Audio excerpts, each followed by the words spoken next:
The story of the giants of the seas began some 55 million years ago, shortly after the disappearance of the dinosaurs. A period of global warming had a major impact on the planet, and sea levels rose. Some land mammals moved towards the water. Among them were the ancestors of the cetaceans, including whales, dolphins, orcas, and toothed whales, which still walked on all fours and hunted on the shoreline. Gradually, they ventured into the shallow waters before beginning to swim to catch their prey. 10 million years later, their descendants finally quit terra firma for good, taking to the oceans. Swimming proved a wonderfully effective strategy, and with the water supporting their body weight, they evolved into titans. That was how the giants of the seas evolved.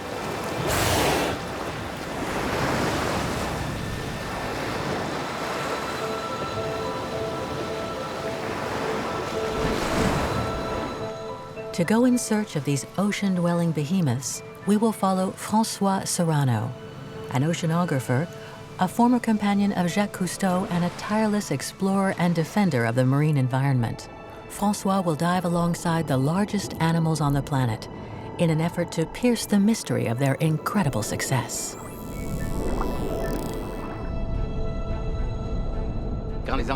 When the land-based ancestors of these cetaceans returned to the seas 55 million years ago, they had no chance. They were entering a hostile environment. They had to breathe. They had to hide in an environment where there was nowhere to hide. In the deep blue sea, there are no hiding places. They had to give birth in an environment where the offspring had to be able to breathe right away. Yet, despite all these obstacles, they thrived.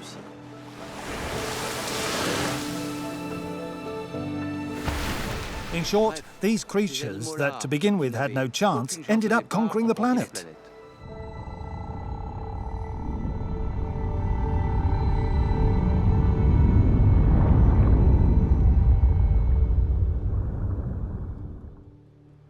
Mauritius, a tiny island at the heart of the Indian Ocean, several thousand kilometers from any mainland.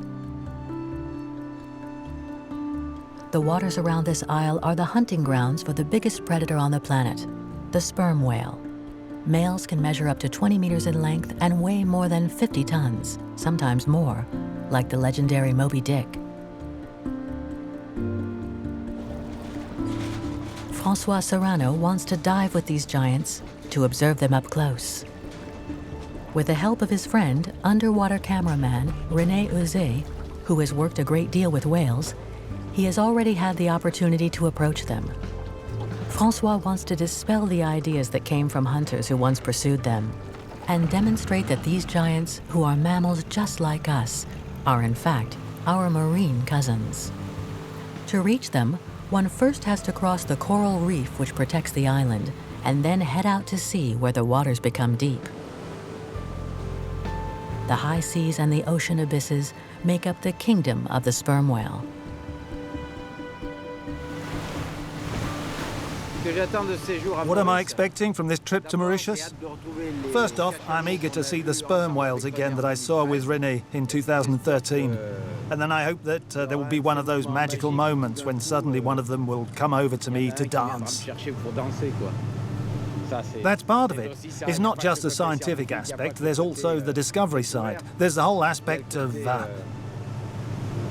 joie de vivre in terms of your emotions in that untamed universe. But how does one locate the sperm whales in this vast expanse? Navin, who is at the helm of our boat, is an expert in finding them without even seeing them. He can detect better than anyone the sharp, powerful clicking sound that the whales emit when they are hunting in the depths. He uses a hydrophone, an underwater microphone, to pick up the sounds these great creatures make as they search for prey.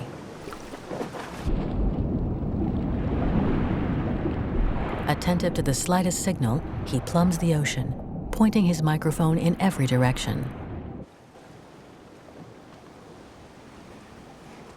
The smooth surface of the ocean is a mirror, which masks the presence of the whales.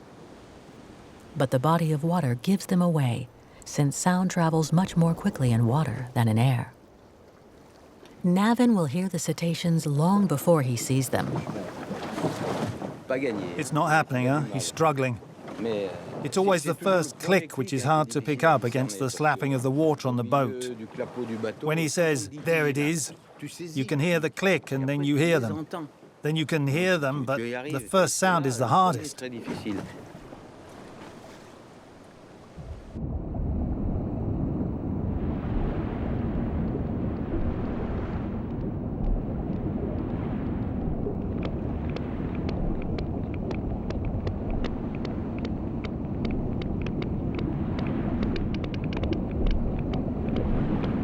Navin has finally got a lead and points to where the sound is coming from. Can you hear them clearly? Yes, you can hear them very well. Oh, yes. That's a full-on concert.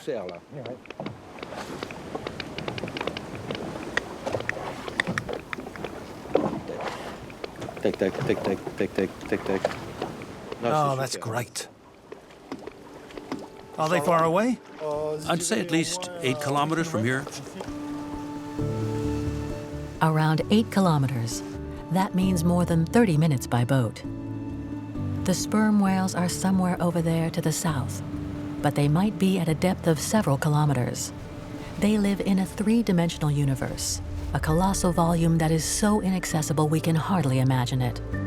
Fortunately, sooner or later, the whales will have to return to our world. Because they are mammals like us, they have to breathe air on the surface. It is there, at the boundary between 2 elements, air and water, where we have a chance to glimpse them. René Uzé and Aldo Ferrucci, his assistant, are preparing the equipment that will open up the whale's world to us for a brief instant. François scans the horizon on the lookout for the first spout that would indicate the return of these giants to the surface. There's one breathing just beneath the cloud. There's another one over there. There's another one there. Navin. Navin, up ahead. 5 degrees to starboard. Did you see them? Just ahead, okay? There's 2 of them, right? Oh, there's another over there. Look at the back, over there. Look at that back. 2, 3. I'm going to dive.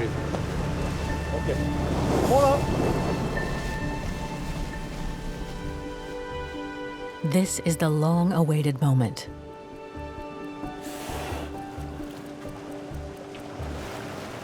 The crew is tense, not because they are about to come face to face with the giants, but due to the concentration that precedes such a rare encounter. That's good. There are 3 of them. A third just came up there. 4.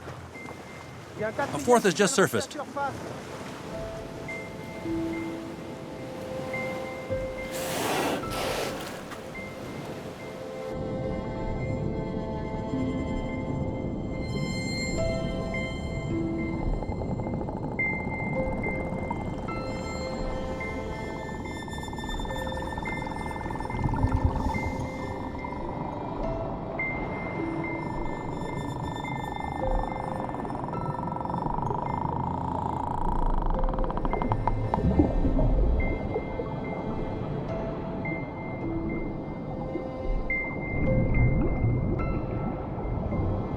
Like an astronaut in space, François advances towards these creatures from another world.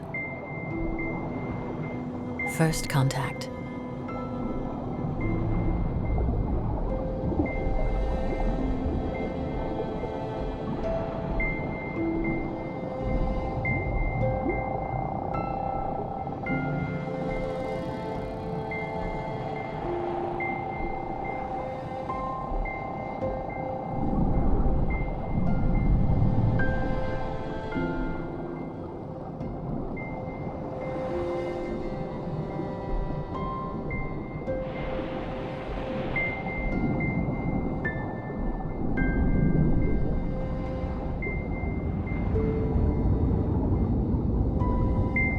But for the sperm whales, it is not yet the moment to make contact. They carry on their way, calmly. And with the beat of a flipper, they leave the diver to his dreams and his questions.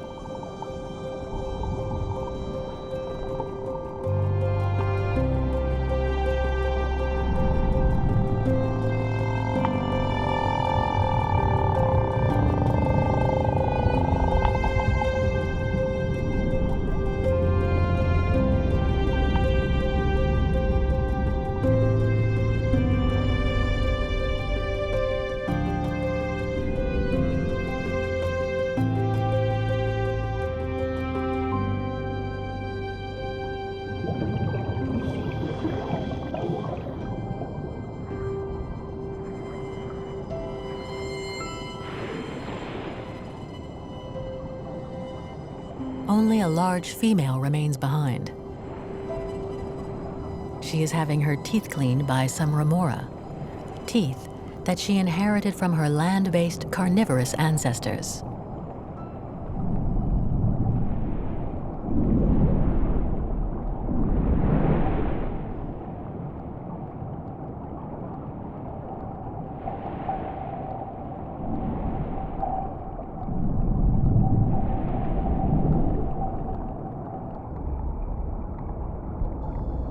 But she too ends up leaving to rejoin the group, already far away and out of sight.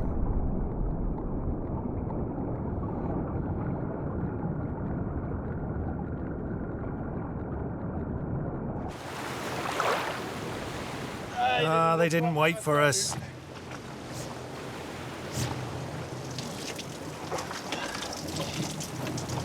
No, they didn't wait this time. They're avoiding us.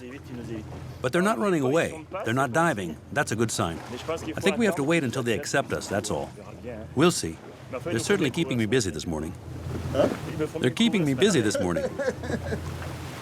It remains a hostile, harsh environment in which one moves around very, very slowly, whereas they are at ease.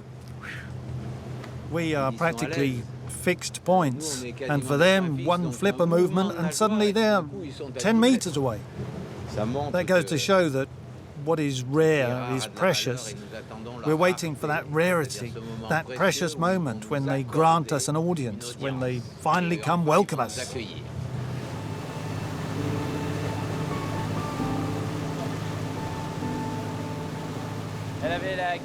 She had her mouth open. There were two remora that came. She was getting a good clean. It's not often we see them like that. Diving with sperm whales is not only a privilege that has to be earned, it's the only way to understand them. Sperm whales used to be hunted by whaling ships, so for a long time, they would avoid boats and humans. They only allowed the tiniest glimpses into their lives. A spout, a tail rising up, another striking the water. But nothing to reveal the mysteries of their oceanic life.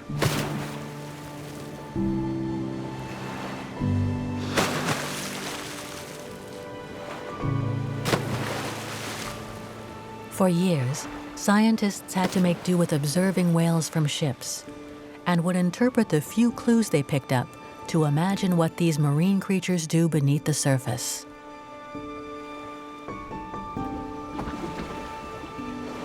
But if we really want to understand them, we have to forget that we are land animals and dive alongside them, immersing ourselves in their world.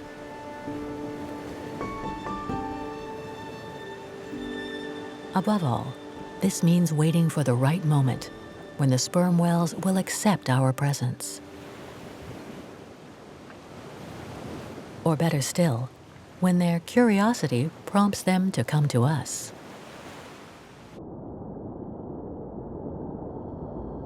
A young sperm whale comes up calmly beneath our boat.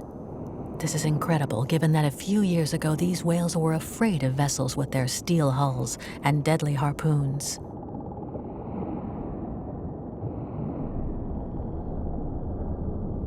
François seizes this unexpected occasion that the sperm whale seems to be offering him.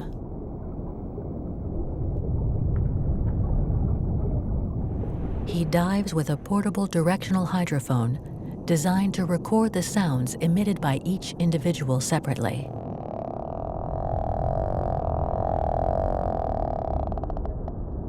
Surprisingly, the sperm whale is as curious about François as François is about the whale. They explore each other in their own way. The whale does not have a hydrophone, but it has an extraordinary sense: echolocation. It emits powerful sonic pulses, then analyzes the echoes that come back from the target object, in this case François, to form a sonic image as precise as an ultrasound.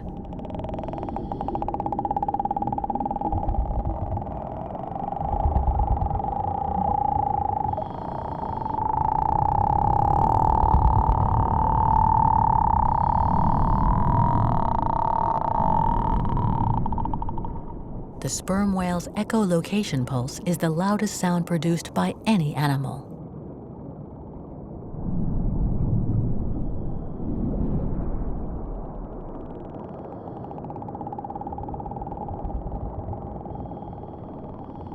It's an incredibly effective sense.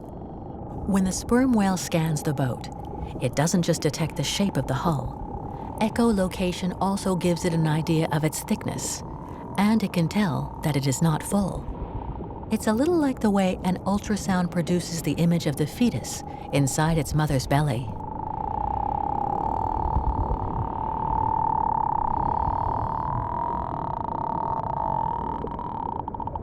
Echolocation also means sperm whales have become exceptional hunters and can detect their prey at great depths where it is permanently dark.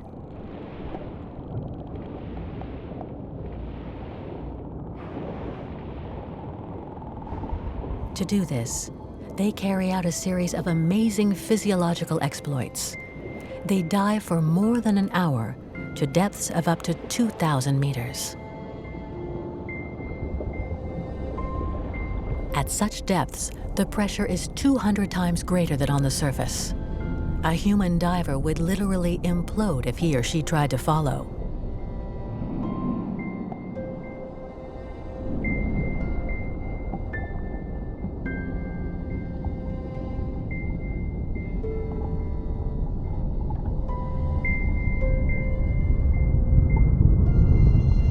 Adult whales spend a good quarter of an hour taking deep breaths to store as much oxygen as possible in their blood and muscles. Then they dive vertically, heading for the great depths.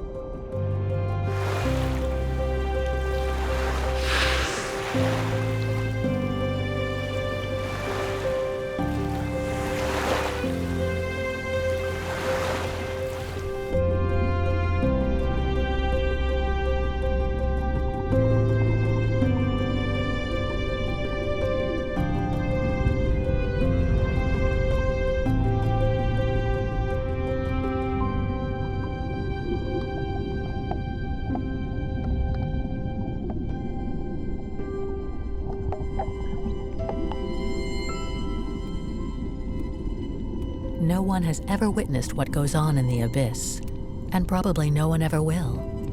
No light penetrates here. It is absolute blackness. It is in this total darkness that the sperm whales vanish.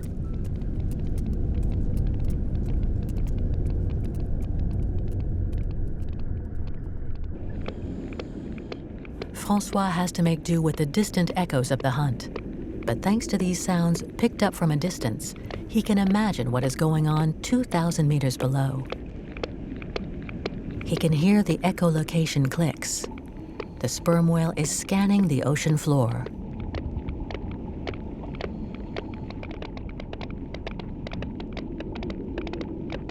The clicks become more frequent. The sperm whale has detected some prey in its echolocation beam. The clicks speed up yet more. Then suddenly, there's silence. The sperm whale has caught its prey.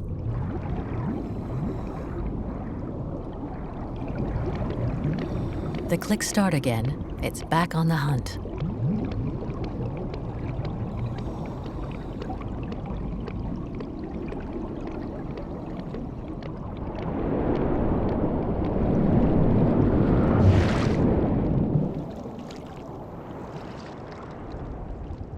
The young sperm whales have remained on the surface.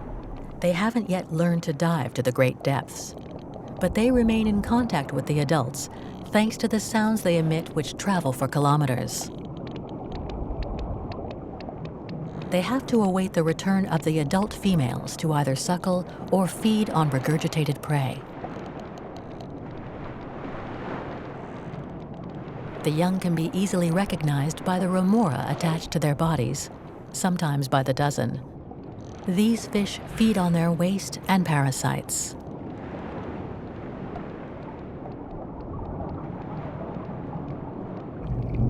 The returning adults are surprisingly free of remora, perhaps because they cannot withstand the rapid change in pressure between the surface and the abyss, which the adult sperm whales would impose on them.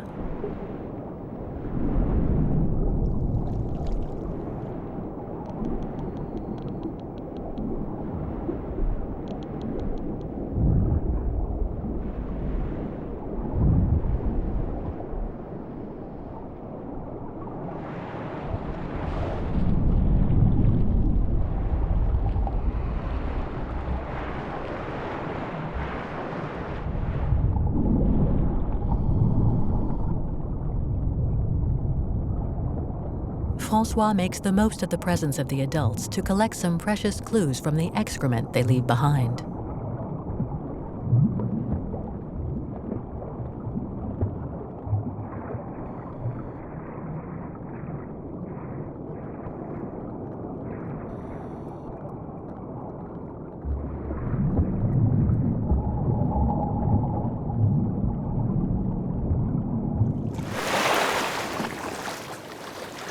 Look at this treasure. What have you found? Look at that. Wait. Look. The sperm whale dropped his load. And we were right in the middle of it. Look at all those squid beaks I picked up. Eaten up one by one. It's amazing. Fantastic. Look at that. That's horn. It's indestructible. It never rots. That's why it stays in the sperm whale's feces. That shows all the squid it catches in the deep, diving down to catch them at 1,000 or 1,500 meters during the day. At night, it's easier. At night, the squid rise up to a shallower area at 600 meters. I think whales hunt a lot at night because it's easier to find them. That's a great cloud of it. You know how it is. Then the whale just picks it off, bit by bit. It's funny because it floats, then it slowly sinks. It's great. Who would have imagined that the land-born ancestors of the sperm whales, which roamed on all fours on the shores of lagoons, would one day develop into conquerors of the abyss? These cetaceans have not only succeeded in overcoming the challenges of the depths, warm-blooded animals in the kingdom of the cold-blooded fish. These powerful, hardy, and fast-swimming creatures can undertake journeys of thousands of kilometers.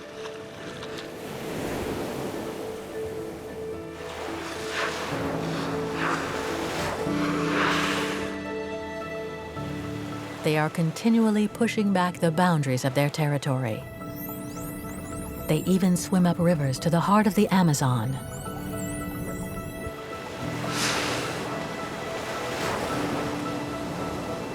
And venture beneath the frozen ice caps.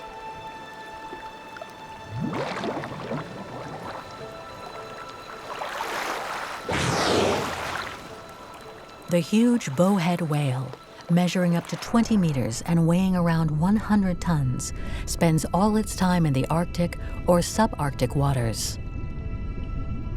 It can stay underwater for incredibly long periods. And with one blow of its head, it can break through a meter of ice to take another breath at the surface. This means it can profit from the rich pickings in the Arctic Circle. It is thought to live for more than 100 years.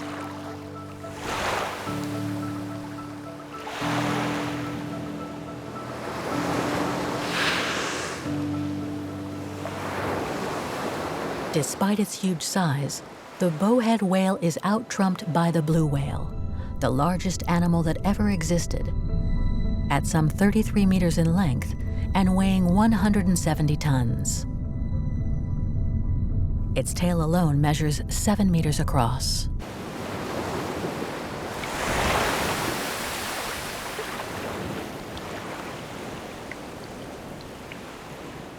Its power and speed makes it safe from all predators, but it nonetheless nearly became extinct. Factory ships with their harpoon guns gave no chance to the 300,000 blue whales that swam the ocean a century ago. Barely 10,000 remain today.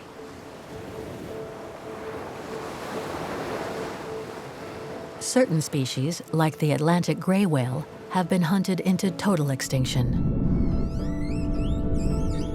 But thankfully, most survived the era of large-scale whaling, and since the moratorium imposed in 1980, they are gradually repopulating the oceans.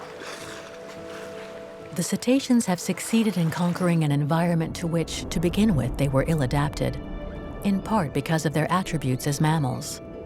Their intelligence is obviously a factor, but more important than that is their cooperation and solidarity. And above all, the bond formed with their young. Cetaceans will give birth to only a few calves in the course of their lives, which makes them very precious. They must be cosseted and protected in this vast universe where there is nowhere to hide.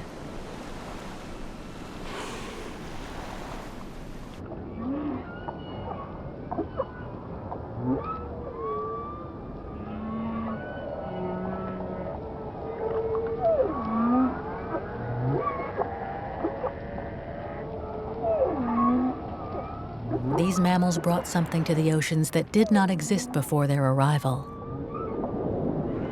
tenderness.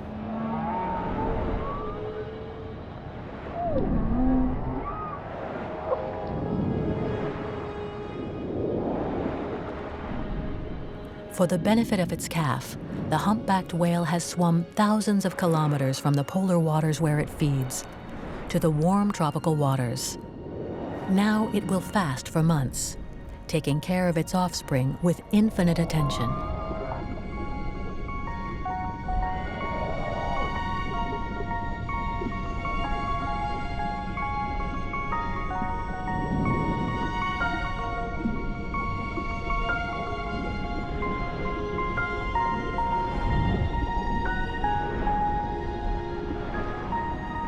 The mother gently assists the clumsy newborn on its first hesitant swim.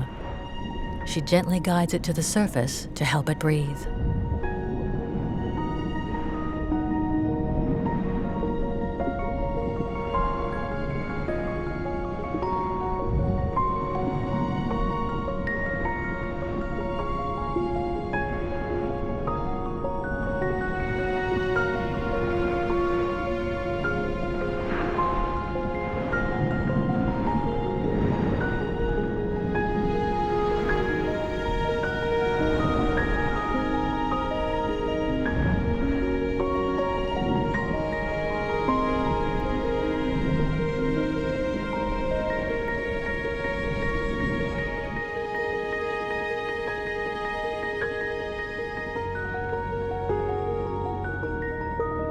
The mother has not eaten for months and must now suckle her baby like all mammals, whether on land or at sea. She will nourish and nurture it so that in due course, it is ready to tackle the huge journey back to the feeding grounds.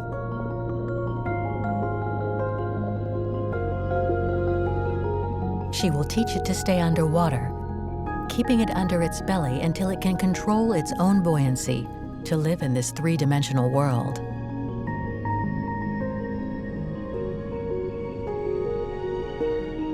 This is in total contrast to the behavior of fish, which lay their eggs by the thousand and leave them to the mercy of the currents. As soon as they hatch, the fish larvae have to take care of their own survival. Whereas for mammals, all this attention gives the young time to open up to the world and to explore their environment.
To catch a glimpse of the magnificent spectacle offered by those creatures living beneath the surface of the ocean, we have to immerse ourselves into their world as often as possible. Back in Mauritius, François and René dive again and again. Okay, stand by. Get ready. It'll be on your right. Okay, go.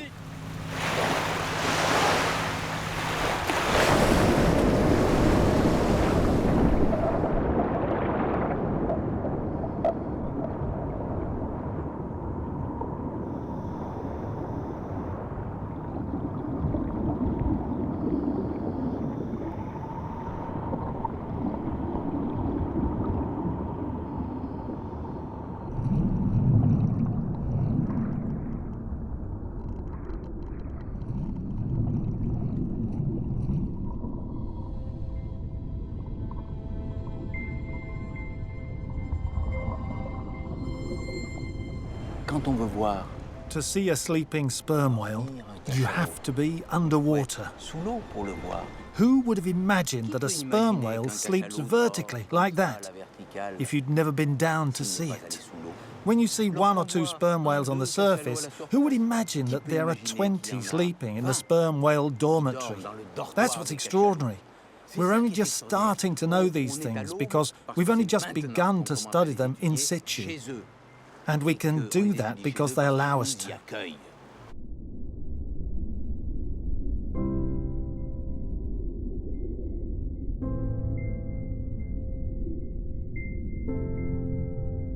These giants of the seas sleep very lightly. For them, breathing is a voluntary act, unlike humans, for whom it is an automatic reflex. The whale has to face the dilemma of staying awake to breathe or dying if it falls asleep. And once again, they found a solution. Half of their brain sleeps, while the other half remains awake. So they are only ever half asleep. The calves gather and play around the sleeping adults. This is a strangely familiar picture, specific to all mammals, exactly the same as for young monkeys in the rainforest or lion cubs in the savannah.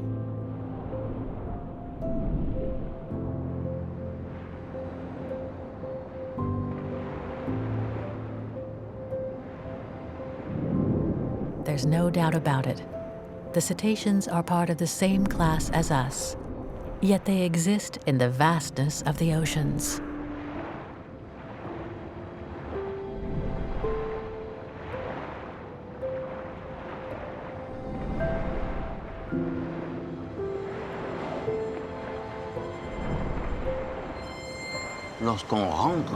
When we enter their world, we discover their incredible fluidity. They are like elves underwater. Then all of a sudden, these monsters come together. They gather together, rubbing alongside one another. Then suddenly, they literally intertwine, rolling against each other in an unbelievable embrace. They are the only ones to do this. You really wonder what they are expressing that can only be expressed through these incredible caresses.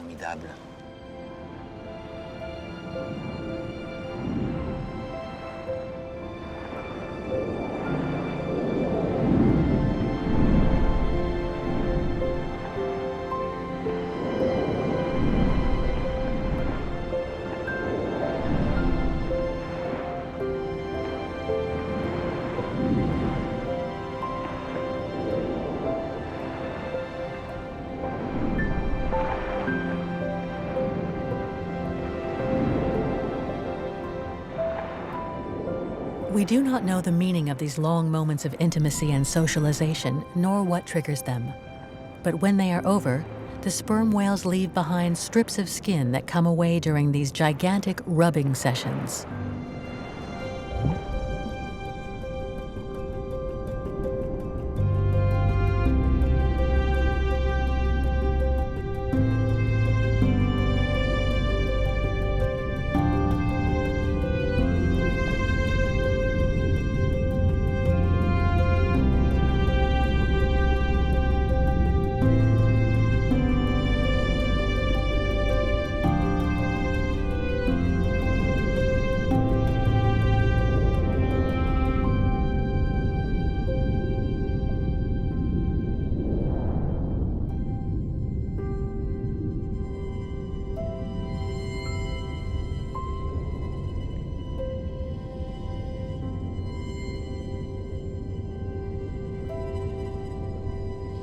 Soon, all that remains is a veil of delicate skin, a fragile reminder of these moments of grace shared with them.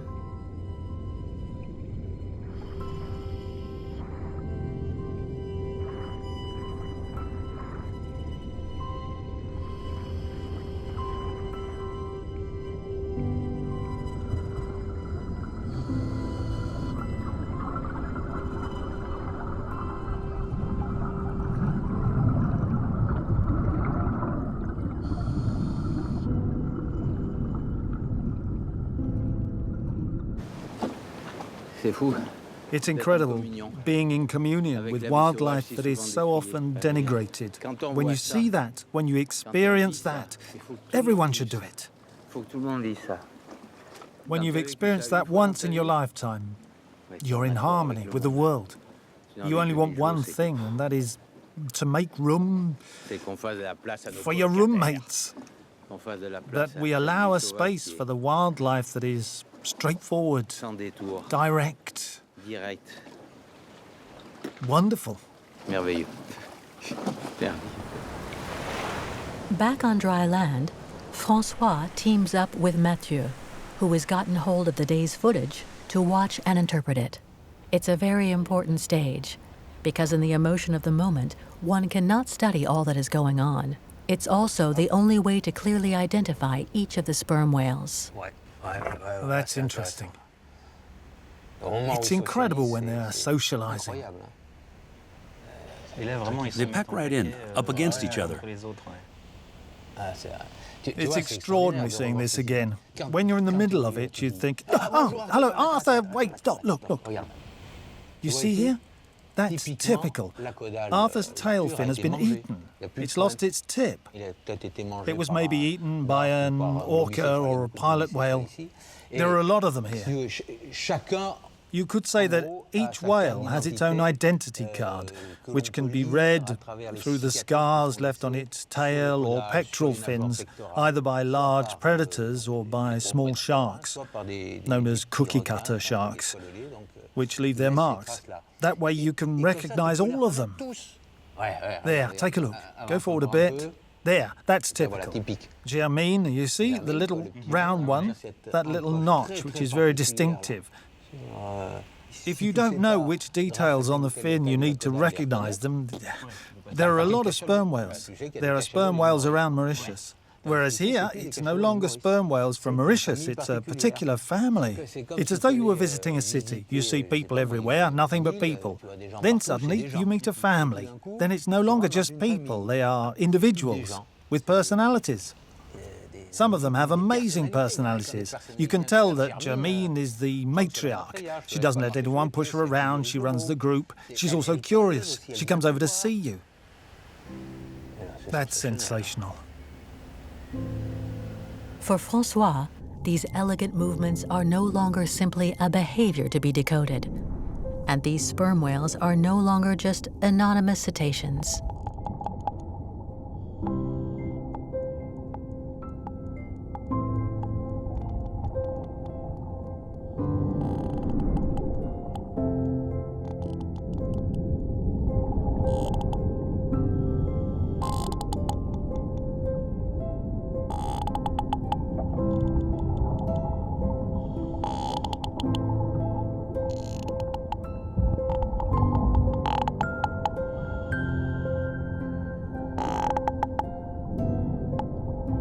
François recognizes Arthur, a 2-year-old male with a severed fin. Alongside him is Maurice, who's a year older. They play under the discreet surveillance of the half-asleep Lucy, one of the adult females in the clan.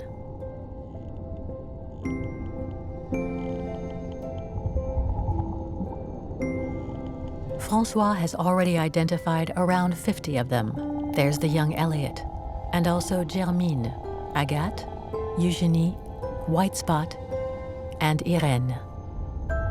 Although he gives them names, this is not a question of anthropomorphism. On the contrary, it's a way of granting each of them the status of an individual in its own right.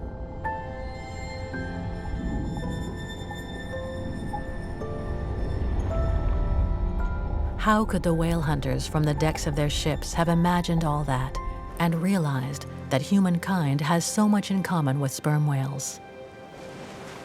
In the 19th and start of the 20th century, Mauritius was a major centre for hunting sperm whale.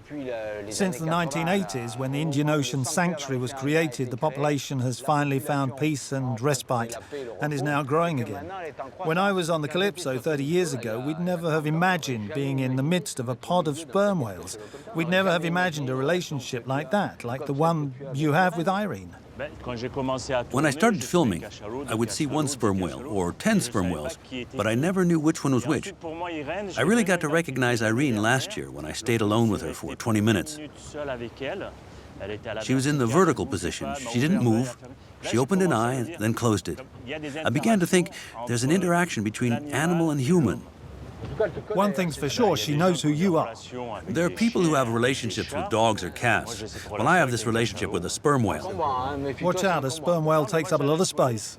Well, I'll leave her where she is. It's me that will come and see her. I'll come into her territory, you see. That's the difference with a wild animal. I'll go to her, and if she wants to see me, she'll accept me, and if she doesn't want to, well, she'll simply swim off. When you think of those guys who came to shoot at these animals that are so gentle, a sperm whale is just 50 tons of tenderness. It's amazing. Just take a look at them. They rub up against each other and cuddle. It's incredible. Then all of a sudden, they look at you with an empathy that you can practically see.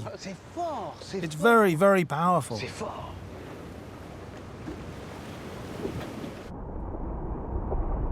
François wants to dive one last time with the beasts he says allowed him to discover the true face of wildlife. This time he goes without breathing apparatus, like the whales, holding his breath.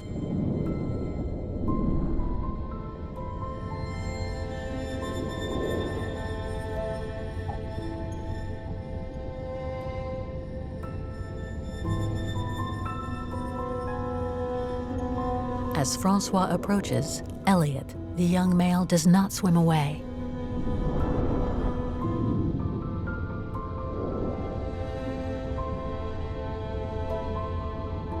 He controls his great strength, coming very close, without ever touching.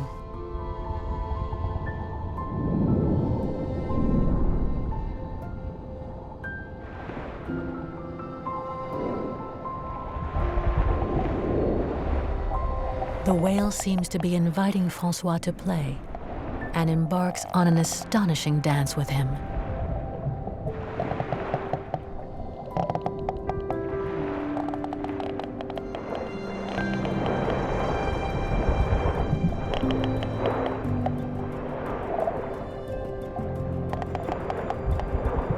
Each of them, in turn, initiates the movements.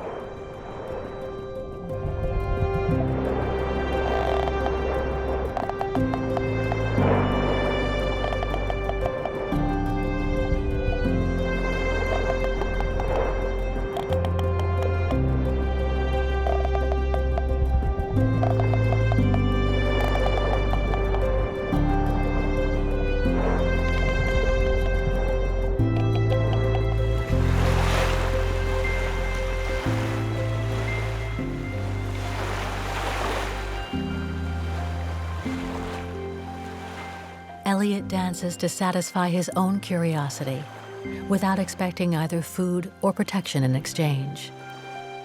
He is untrained, wild, and free. Free to go and disappear into the deep blue whenever he decides.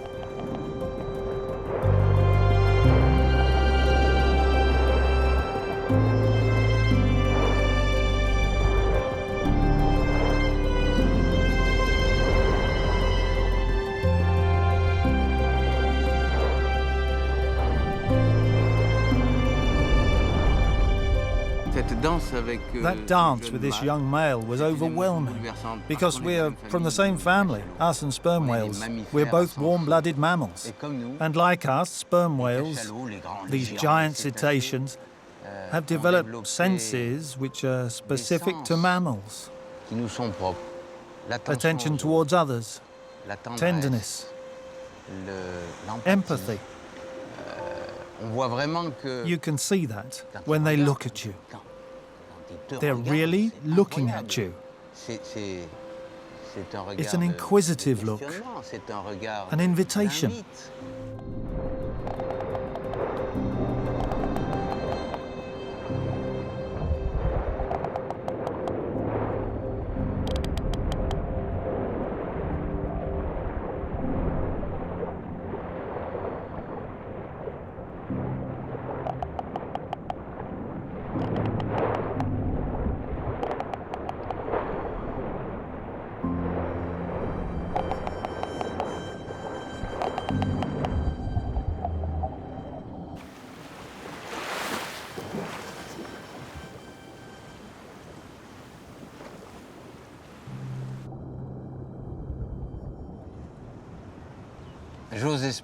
I like to think that there was communication between us, because I felt something.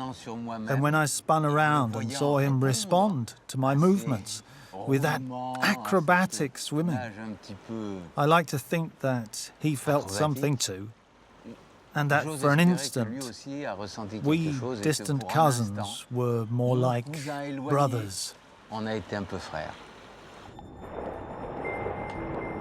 To understand whales, it is necessary to get up close to them, listen to them, accept their offering, accept that they come to us. Today, that seems possible, since the end of whale hunting and the relative peace they have found. We are no doubt still in the early stages of forming a new relationship with our ocean-going cousins, one that will allow us to finally understand their environment, how they communicate, and their social structures. And this means that we tiny human beings can now venture into this world of titans.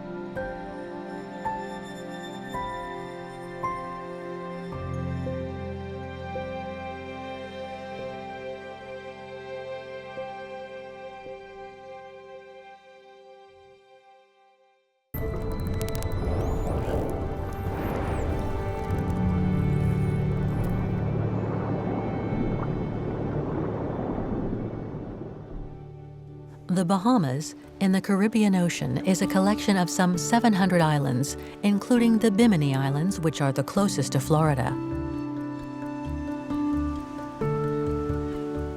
The shallow, sparkling seas here are home to two species of dolphin, the Atlantic spotted dolphin and the Tursiops, or bottlenose dolphin.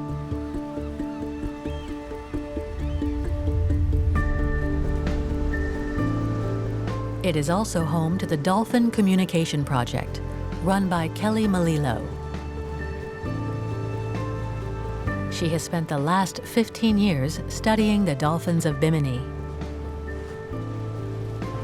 She is going to take François Sarano and his bosom buddy, underwater cameraman René Euzé, to meet them. It's really good when it works. The thing is to get it to work. Thanks, René. Thanks a lot. Don't worry, you won't lose the dolphins or the boat because there's no mist.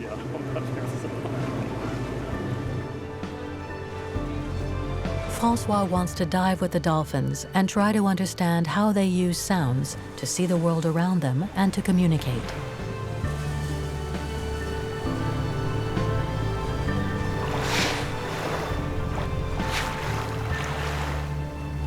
Kelly knows these creatures better than anyone. Thanks to photos taken from the surface, she has identified 102 spotted and 70 bottlenose dolphins. They are sedentary creatures and will spend their whole lives in and around Bimini. Okay, so what do you like to show me the most important? When you come out with us, Francois, I hope you see everything. I hope you see Playing. things. I just want to see them playing together. They play a lot. You also might see them echolocate just by watching their head scan. So as they come to investigate you or your fins, if they turn their head, they're checking you out. You might hear certain frequencies of the echolocation. If it's a bottlenose dolphin, you might feel it. I can feel when a bottlenose dolphin is behind me echolocating on my head. But the spot is, it takes 3 or 4 of them all at once before I can sense it in my whole body. But to see and hear the dolphins, you still have to find them. What does it say up front? We can't see them anymore. Have they gone? This is when René's experience of underwater filming becomes useful. We'll look in a couple of minutes. The most important thing is that they aren't too far from the boat.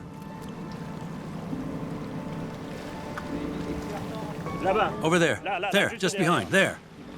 I wasn't wrong after all. They're just behind. You can see them breathing. There's a young one. There's the little one. Yes, it's the young one. He can't hold his breath as long as the adults can. Can you turn it off, Jean-Christophe?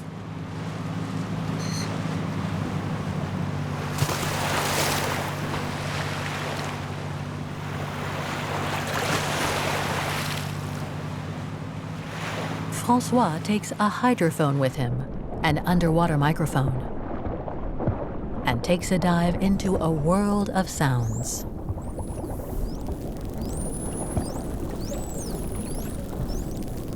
The first to come over are 2 spotted dolphins that are swimming together.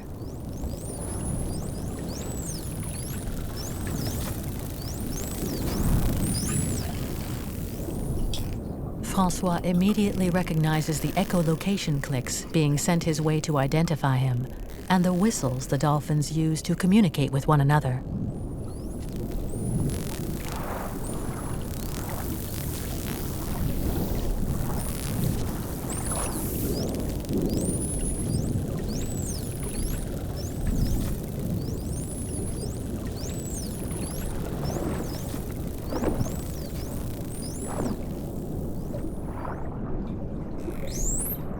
But it's also their body language that attracts François' attention. Their need to be in contact and to touch each other.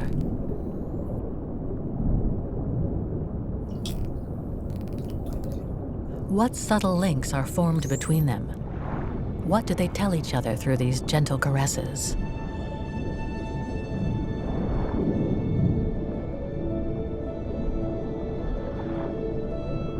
No doubt those clicks have a special meaning for them.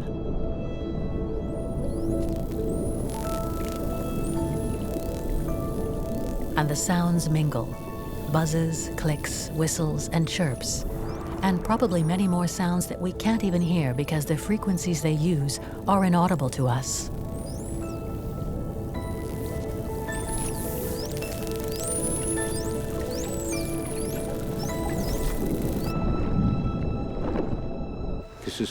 Whether they are sperm whales, dolphins, other whale species, or orcas, each time we meet these cetaceans, we are witness to the incredible complexity of their societies. And where you have a complex society, you naturally have a complex communication system. And we have seen that they communicate through their bodies, by touching, through their gaze, and of course through sounds. In a marine environment where sounds move 4.5 times faster than they do in air, in an environment where it's hard to see, communication through sound is essential.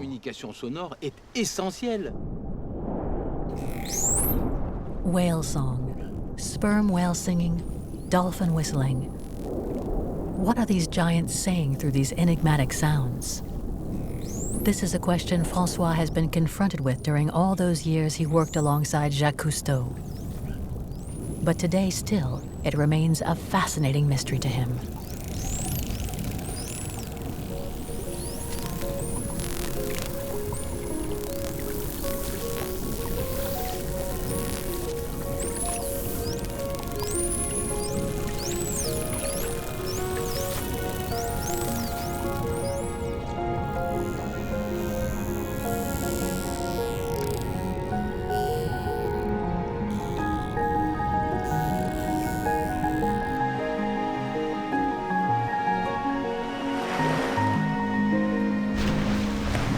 From the outside, we can only see and hear these bodies striking the surface with all their force.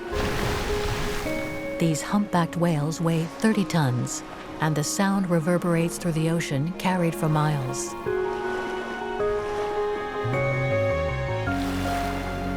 These sperm whales' tails also strike the waves.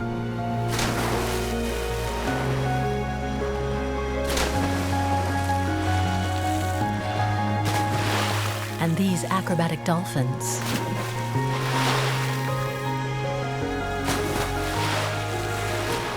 These cetaceans use every inch of their bodies and every inch of the sea to make noises, signals sent to other creatures. Their fellow dolphins, friends, partners, and rivals. Nobody really knows. And beneath the surface, the sound ecosystem is as full as the ocean looks empty. And yet, amid this brouhaha, every creature has its own sound niche. Each one recognizes their partner or their enemy. Two creatures can be several miles apart and yet stay together, thanks to sound. There are links between them about which we know nothing, and of which we cannot even catch a glimpse. All we can do is appreciate this concert in the oceans that fascinates us with its incredible strangeness.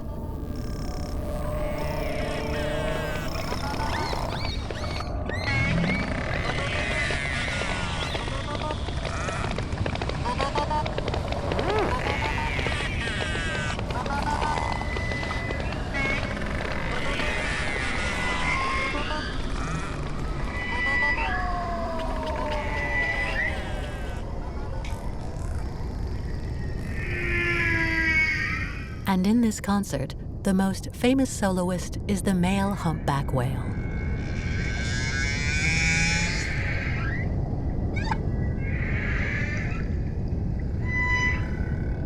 Every winter, the humpback whales come to the tropical waters to give birth.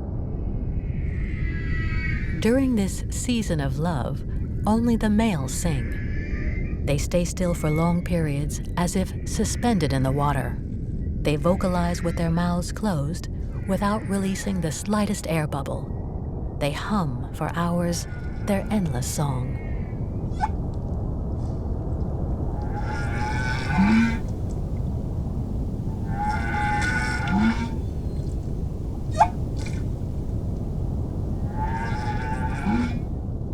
Is it to attract a female?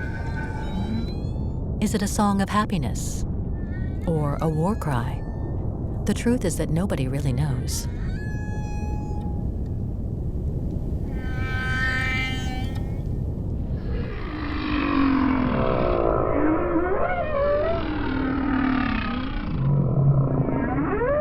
The males gather in their numbers in the tropical seas, and their songs travel through the water over tens of miles.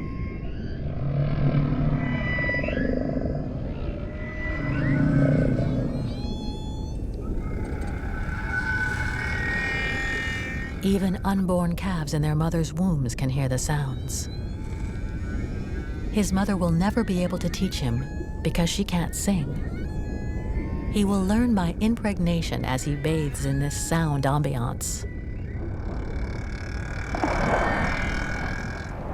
The songs are so powerful that they have monopolized the attention of scientists and have drowned out all the other songs. As such, for a long time, we believed there were no sounds exchanged between mother and baby. However, the maternal relationship is central to the lives of humpbacked whales. It is very unlikely that sound plays no role.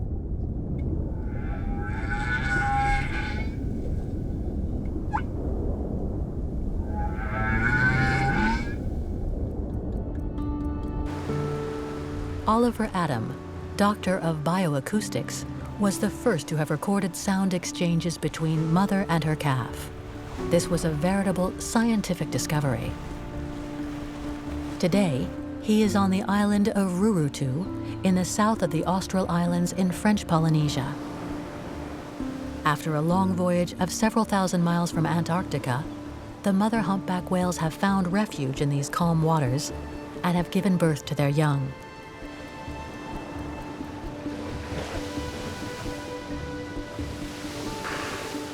Surface.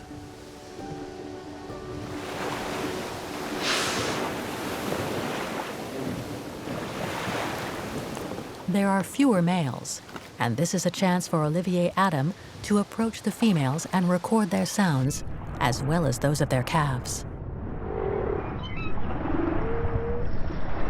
We hear the low-frequency sounds and the pulsated sound of the mother, as well as the short, acute whistling of the calf.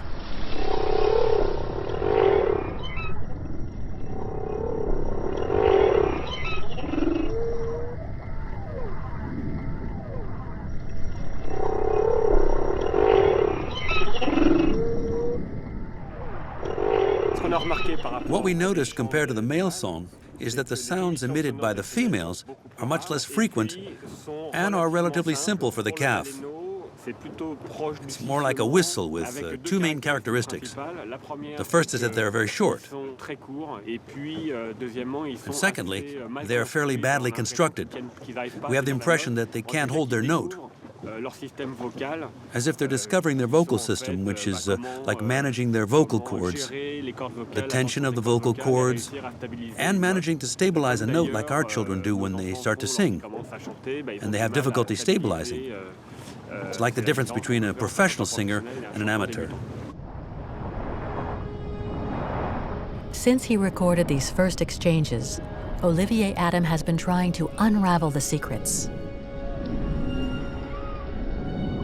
To him, the mother's whistling allows her to warn her calf in case of danger. It can also be used to call her calf back when it moves too far away and out of sight.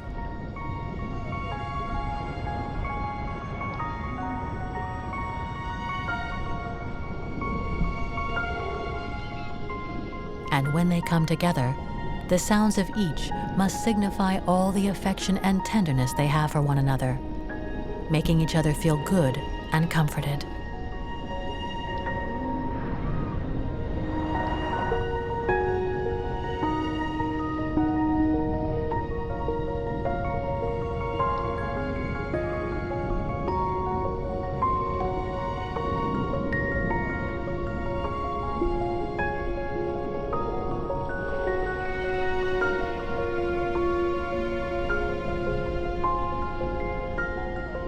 From communication between mother and calf to the songs of the males, sound is a major part of all the links that tie whales together: attachment, seduction, or rivalry. What you need to understand is that acoustics are vital for cetaceans. They use sound for everything: reproduction, social interactions, looking for food, localization, defining their environment, and characterizing their environment. They use sound for everything they do in their lives. To me, it's inconceivable that it's limited simply to communication. I'd go so far as to say that if they are such specialists in sound, and if they use them in that way, in a global way across their lives, one might imagine also that it is a language. Language. The word is out. And if we are talking about language, does that mean cetaceans, and dolphins in particular, use words?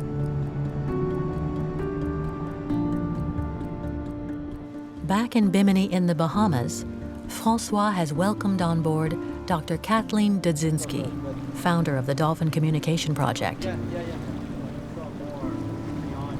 She brings 25 years of experience with different types of dolphins that she has studied around the world.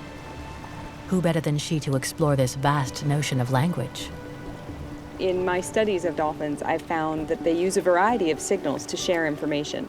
They may use sounds, whistles and clicks. They may use gestures, postures, how they approach one another for angles, and a variety of different behaviors. It's more what I would call a vocabulary of a variety of signals, not really a language or words.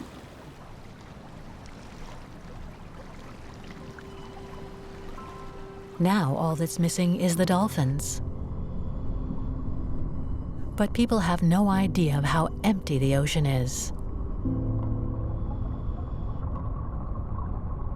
Aside from a few oases of life around reefs, it's deserted. And sometimes you can find yourself alone. With our limited human senses, we can't see much and can't hear much either.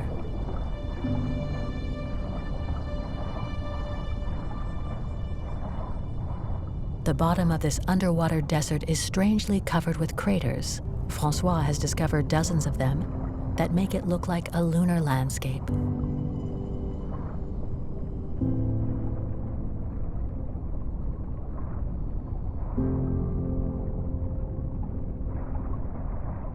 What strange creature could have dug these craters in the sand?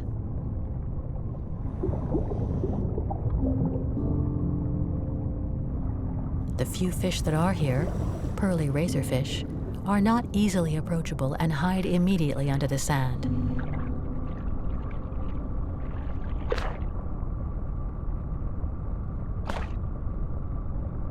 They leave no trace behind, not a wrinkle, even less a crater.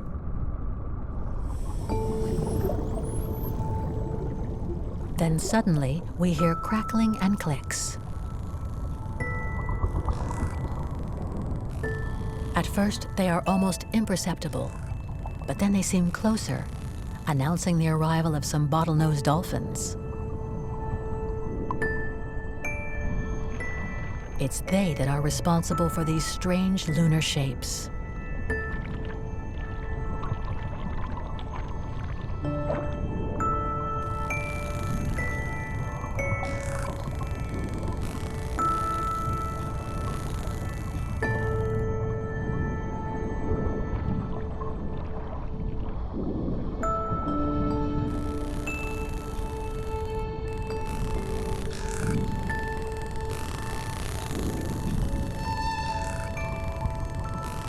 As François watches, the dolphins perform a strange ballet, the logic behind which is revealed when one of the dolphins scares out one of the fish François spotted hiding in the sand.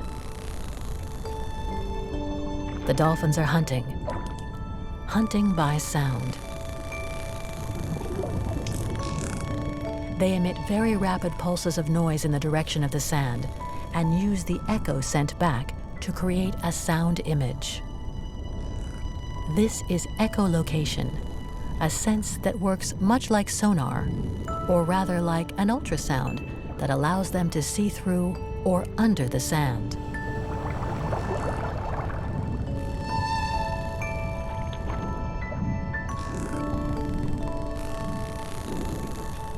And this is how they spot the fish hiding there, force them out, and gobble them up. Thanks to this sixth sense that we humans lack, they can see beneath the surface of things.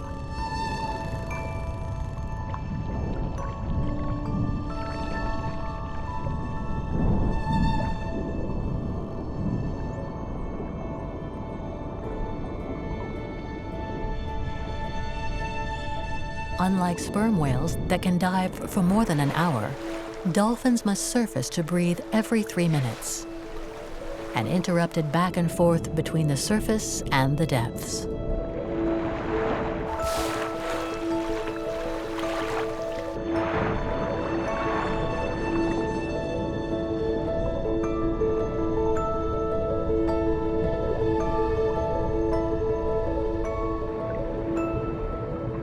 Now it's Kathleen's turn to go underwater. She free dives with a face mask and snorkel. She takes a deep breath to observe close up a mother and its baby that are swimming around François.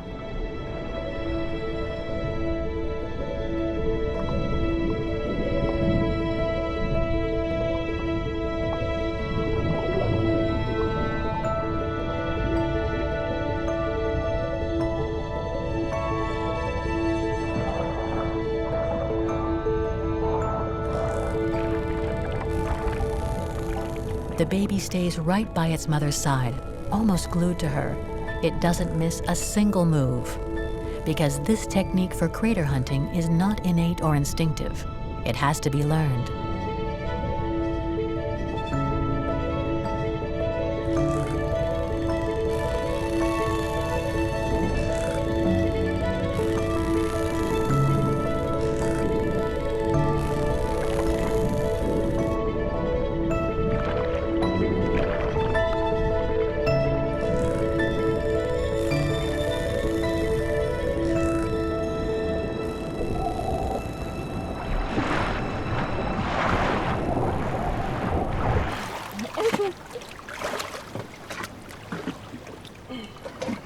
was really cool. Really cool. There were several adult dolphins crater feeding, and there was a mom and calf, and it looked like the calf was hanging with the mom, maybe trying to figure out what to do. It was very cool. Whenever I record dolphins underwater, whenever I'm studying them, I sort of feel like two people or a split personality underwater. I feel like the scientist who has to document everything, and there's a passion there. But then I also feel sort of like a kid, where I get to watch what's going on between these different individuals in a completely foreign environment. The observations today were fantastic. It was the longest time I've ever been in the water with crater feeding bottlenose dolphins. I did hear echolocation when they were foraging, and then I heard whistles and maybe a few other sounds. And so that's another aspect of their behavior. How do they communicate when they're foraging? And they're foraging individually or by themselves, but all in one area. So how do they coordinate that?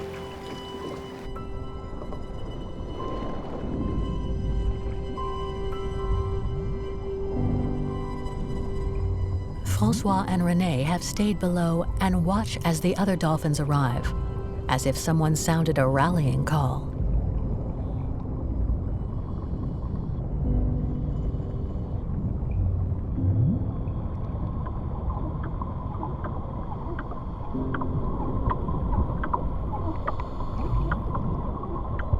They notice a strange and powerful sound that has nothing to do with echolocation.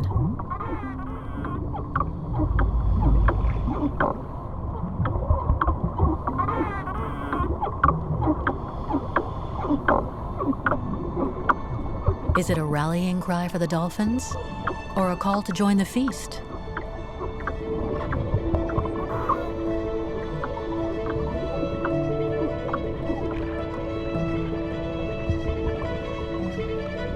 More and more dolphins join in, hunting and eating.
Oh, you must have seen that.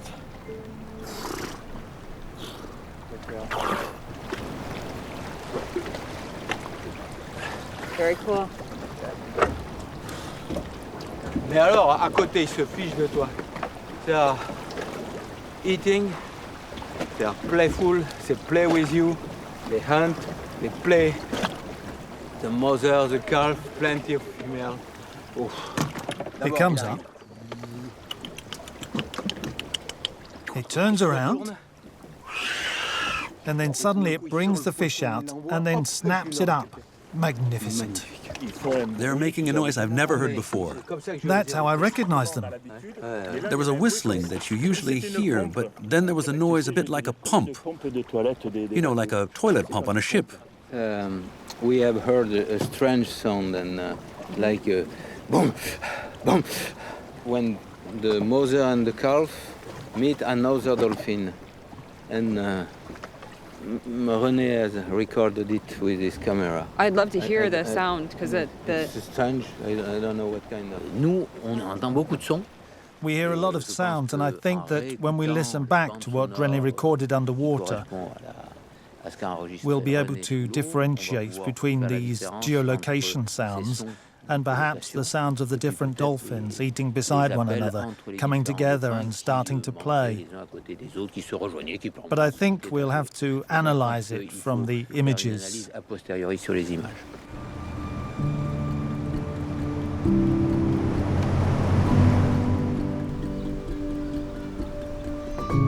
Yesterday, when diving with René with a bottlenose, we witnessed their critter feeding, and we listened a strange sound. Listen.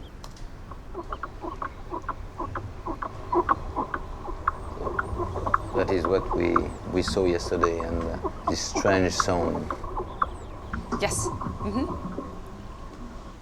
Those are bottlenose dolphin bray calls. We've documented them here before on when bottlenose dolphins are feeding.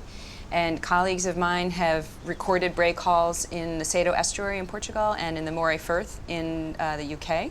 And I've recorded them off New Jersey. And they seem to be related to bottlenose dolphins feeding.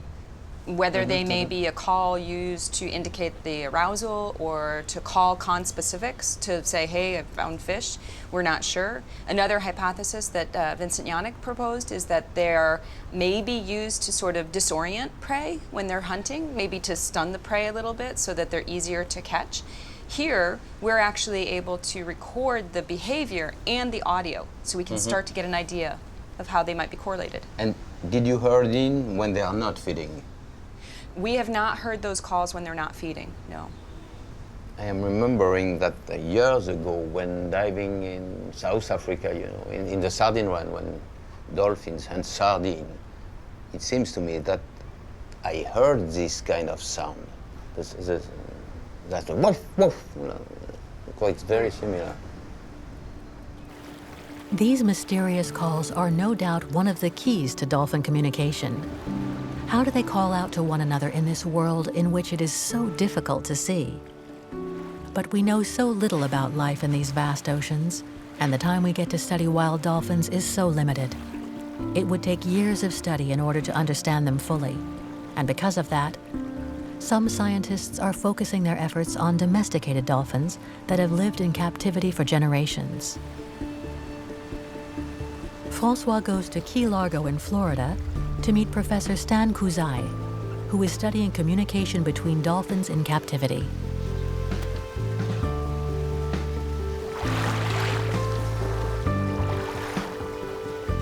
One of the things that we're trying to do is figure out how dolphins make sense of their world. And so communication is a very important part of that. We look at the sounds that they make, look at the way that they touch each other. They do a lot of peg rubbing like this. You've seen that. I've seen that. You've seen that many times. Yes. Yeah, I'm sure you have. And so we're trying to tease all that apart. It's sometimes frustrating because it's not simple because their communication is flexible. It's not like vervet monkeys where they have an alarm call for an eagle, alarm call for a lion, and so on. And you told me that you are focusing on research signatures, that each dolphin have to name itself and to call another one. Think about it. One possibility is that every dolphin would use the same whistle to call the calf back. There could have been, evolutionarily, there could have been a sound which came to mean come, right. And so that could have happened, but that did not happen. What happened is each mother uses a sequence of sounds which incorporates the signature whistle to call her calf back. So each dolphin can name itself, and it's a lot more like, difficult. Well, but I think it's a lot like a name.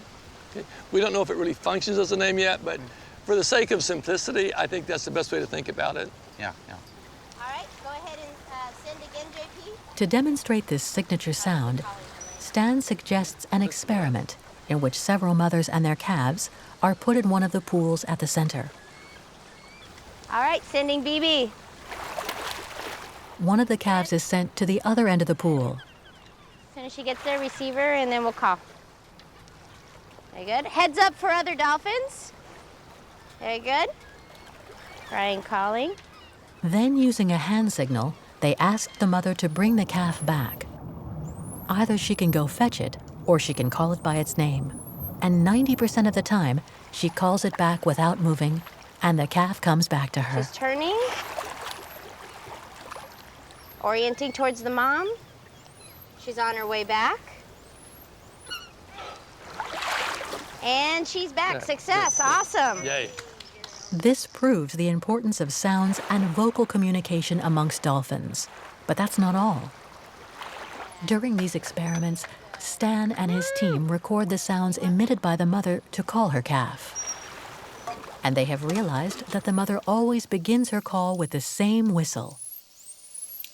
And in carrying out the same experiment with other dolphins, they've noticed that each mother begins with her own whistle, a signature whistle that seems to describe her.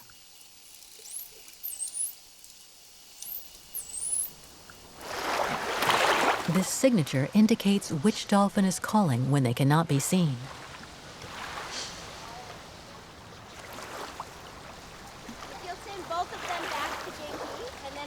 Does this represent the discovery of a first word? The first word in the dolphin dictionary? I don't know if we'll have a dictionary. I think we'll have a better understanding about what these signals mean. The reason I'm trying to avoid use dictionary is I think it's a mistake to try to understand dolphin communication in human terms. I think what we need to do is try and understand it in terms of what they need to communicate and what information is important to them.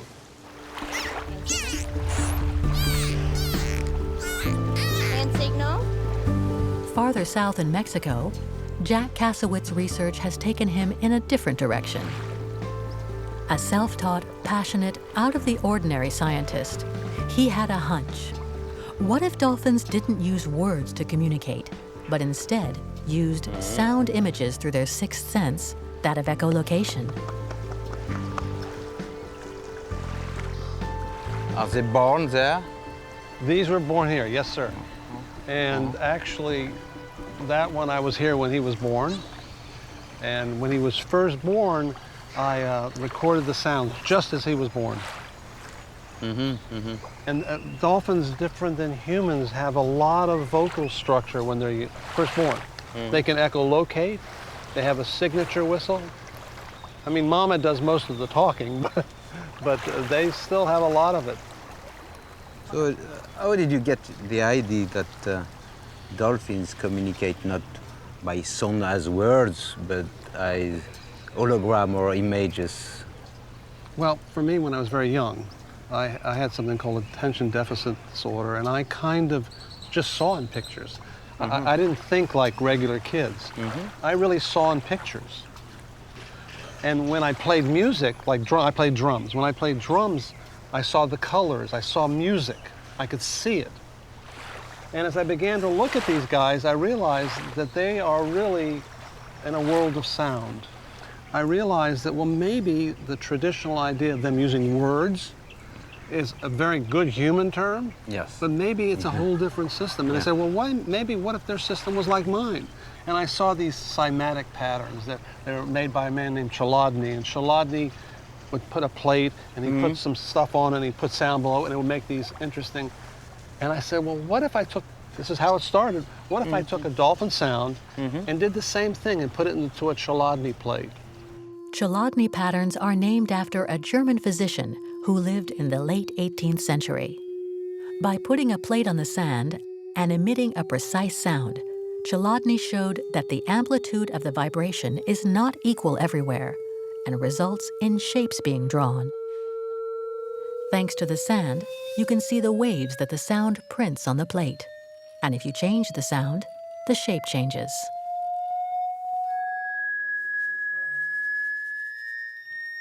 Chladni's experiments allow us to see sounds. You can even reproduce it with a simple drop of water.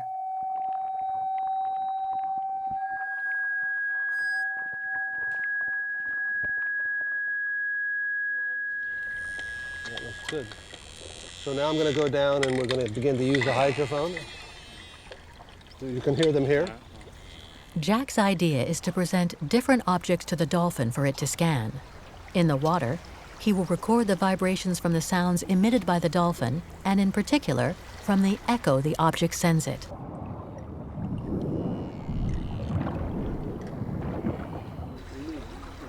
Get your hydrophones in position like we did. Remember, you have to hold them in front of the object. Let's bring them in. Do it twice. Jack starts by showing the dolphins a cross.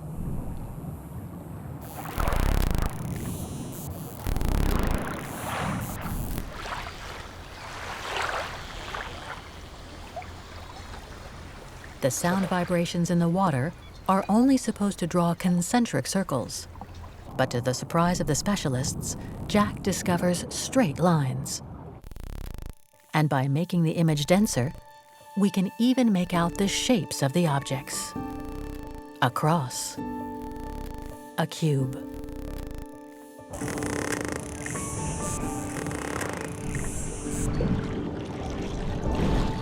Jack does more experiments with all kinds of objects, more or less incongruous.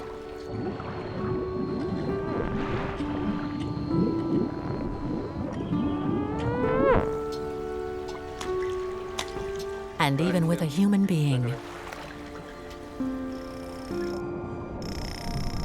whose shape is revealed in the dolphin's echolocalization.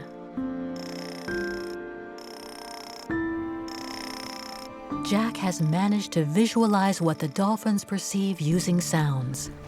This is a major breakthrough. All right, everybody in the water. But Jack wants to push the experiment even farther.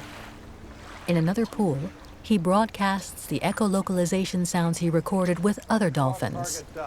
He wants to see if when the echolocalization sounds of an object is broadcast, the dolphin will bring back the specific object, in this case, the cross. You guys ready? Yeah. Throw your objects out.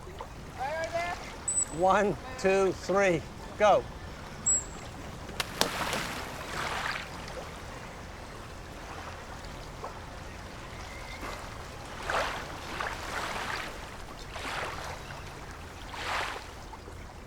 Okay, that's a positive.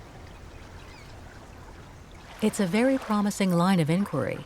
But we're still a long way away from knowing if it will stand up because as yet, there is no evidence that dolphins have the physiological capacity to re-emit sounds sent by objects, as Jack did with his equipment. If it were the case, one could say that at least part of their communication involves these sound images. Whatever the case, Jack's experiment has at least one benefit. It has allowed us to enter the world of the dolphins. When we try to understand dolphins and their communication, we must not think in terms of human language. We need to think in dolphin. What senses do they use? What are their communication needs in their world, in their society? Today, thanks to equipment that enables us to record underwater sounds, we are beginning to grasp the extraordinary variety of sounds dolphins use to communicate. They are able to perform ultrasound examinations of their environment and perhaps are able to send these ultrasounds to other dolphins. Perhaps this is a form of communication that allows them to go beyond words and provide an image of what they have seen. And we always tend to associate the sounds we hear, the whistles emitted by the dolphins, with words we know. Trying to find a Rosetta Stone that would allow us to see the link between a whistle and something that corresponds to our own language. And we ask, do dolphins speak like us? Do they have a language like us, a dictionary like us, and intelligence like we do? It's stupid, and we aren't asking the right questions. The question isn't whether dolphins speak like us, or if they're intelligent. It's about trying to understand how they are intelligent and how they communicate in their own world. Back in the Bahamas, François, who has always fought against the practice of keeping dolphins in captivity, is glad to leave them behind. He will soon be returning to visit wild and free dolphins in their natural habitat. Ready, François? Yes, yes. Okay, they're over there. They're coming. We're going to get into the water slowly because I don't want to scare them, okay? Can you hand me the camera? François, let's go.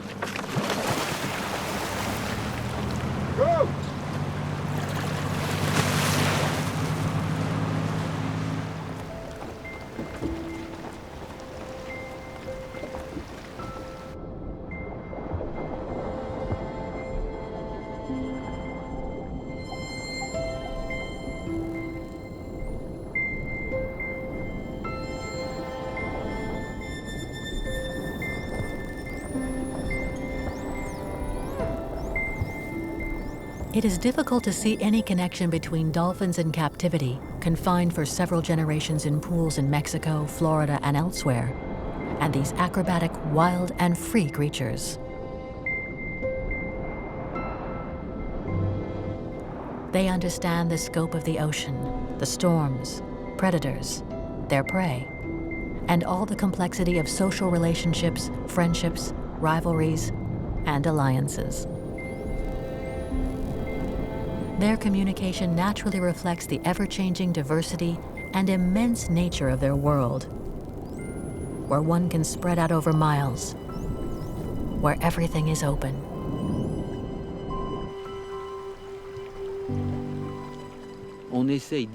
We try to imagine their world when we don't know how they communicate and we don't understand their senses. It's incredible. We don't even have the vocabulary to describe what they are capable of.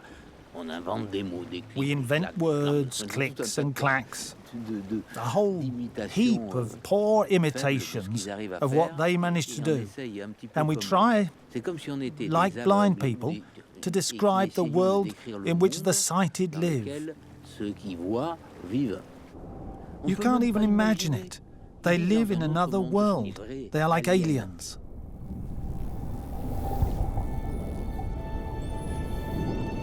Aliens. To understand them, we have to think about a different type of encounter. Cetaceans don't have the same needs as ours. They don't have the same desires. They live in a world where property and accumulating things have no meaning, where space has no limits, where time goes by in a perpetual present. We need to forget our references and leave our preconceived notions behind. We need to lose ourselves in their world. And then, maybe we will discover what they are trying to express is of a different order. Something emotional and social.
Of all the giants of the ocean, killer whales no doubt have the closest social bonds.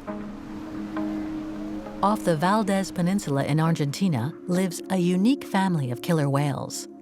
François Sarano is eager to explain what makes them special.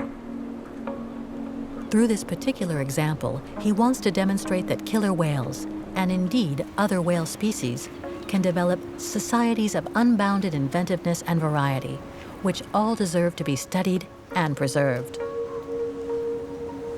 François is accompanied by Hector Gazin, who is the oldest and most experienced warden of the vast nature reserve that covers the whole peninsula. Can you see anything? On this occasion, François will not dive alongside these giants, but will observe them from the shoreline. the boundary between land and sea, where the survival of the killer whales of Valdez is played out. A blowhole. Yes, yes, yes. A large male, a calf, 2, 3, 4 females. A group of 8 killer whales. It's a family. You say this is the best spot on the Valdez Peninsula to see the killer whales, but they're still a long way off. How can we get a little closer? Closer? Don't worry. They're heading to an inlet called Caleta Valdez. We'll go there and we'll be closer. The tide's coming in. The weather conditions are perfect. So the killer whales will go to Caleta Valdez to try and catch young elephant seals.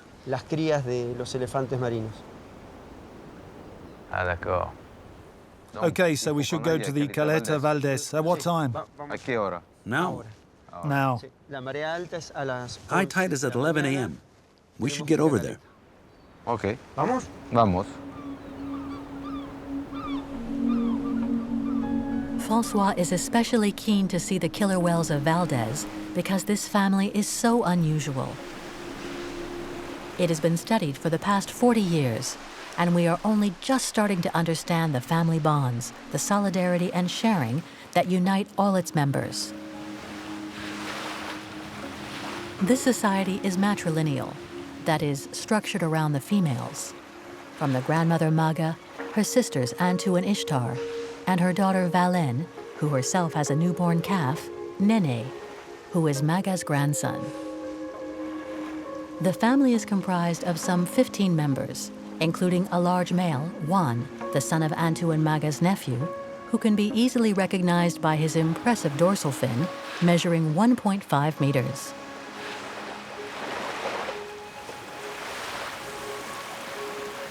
What makes Maga's clan so special? Like all killer whales, they are totally confined to life in the water. They may have evolved from land-going ancestors, and they are mammals that breathe air. But if they are beached, they die, crushed by their own body weight that they can only support in the water.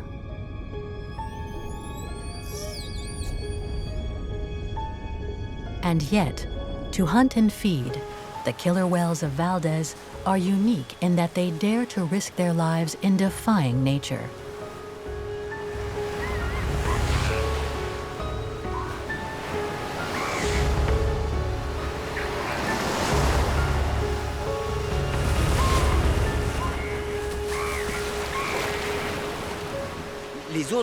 Other cetaceans also exhibit incredible behavior, but the killer whales, more than any other, are capable of innovating.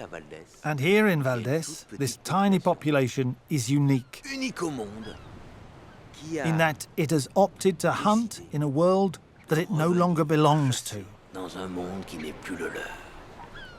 The marine world is their domain, yet they come to hunt on land. It's an extraordinary step, because it means they have to overcome their innate fear of the shore. You can always do something that is along the lines of what you are meant to do, but when it involves doing the most dangerous thing, risking your life, that's a whole different story. But that's what the killer whales of Valdez achieve. Along most of its coast, the Valdez Peninsula is surrounded by a fossilized reef, which makes it inaccessible to killer whales, meaning animals on its beaches are safe from their attacks. But the whales in Maga's clan have learned to exploit a few natural openings. The most suitable is Caleta Valdez, a long lagoon which stretches parallel to the coast. This is where François and Hector are going.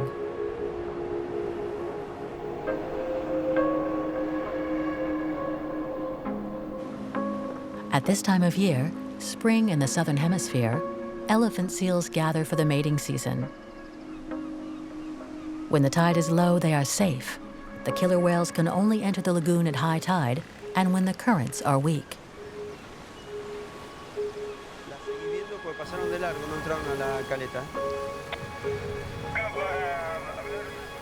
François watches as the water washes in, filling the lagoon. The conditions look ideal. The waiting begins. François uses the time to sketch the very particular configuration of the lagoon, the orientation of the beaches and the currents.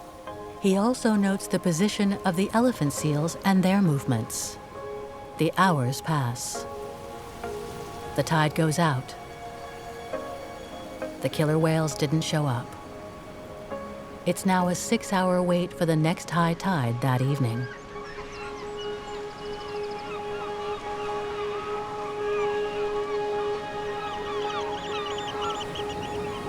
And as they'd hoped, in the late afternoon, François and Hector spot the first blowhole spurts. Yeah. The male. 5 females, 1 calf, and 2 juveniles. Are they heading to Punta Norte? Yes, they're heading to Punta Norte. Let's see if they continue on their way or enter the lagoon. We'll have to wait a while for the tide to come in. There is not much water yet, and the incoming current is very strong. Will the killer whales risk swimming through the channel? If they carry on their way, this day of waiting will have been for nothing.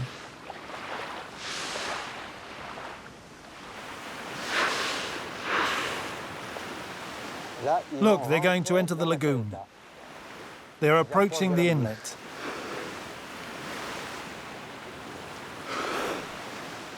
They're coming in on the current. Wow. That's amazing. 5, 6 killer whales. Have you seen how shallow it is there? Look, they're coming in on the current. 7, 8. Maga and her clan swim in without difficulty and head for the few elephant seals which are lying on the shore.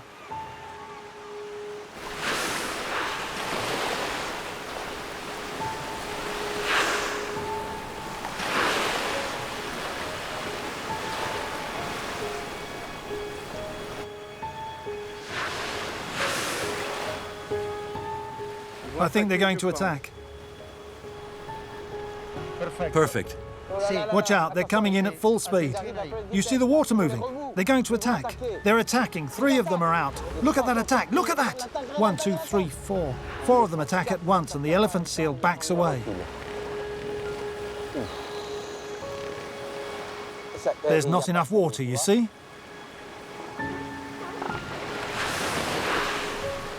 The whales are pushed by the current into shallow areas, a veritable death trap for these cetaceans.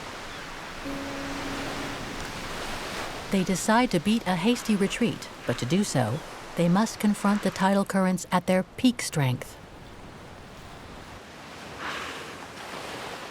Look, the group is swimming back up the current. The size of these giants now becomes a handicap.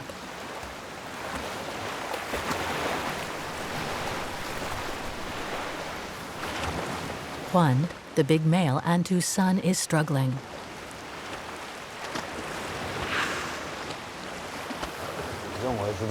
I didn't think he'd have such a hard time, the big male. Its belly is scraping on the ground. Its 7-meter length and 4-ton weight are suddenly a distinct disadvantage.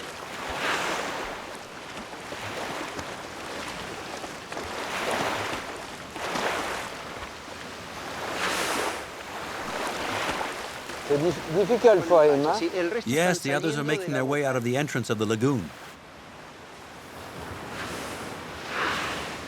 Look at how he got himself off the seabed there.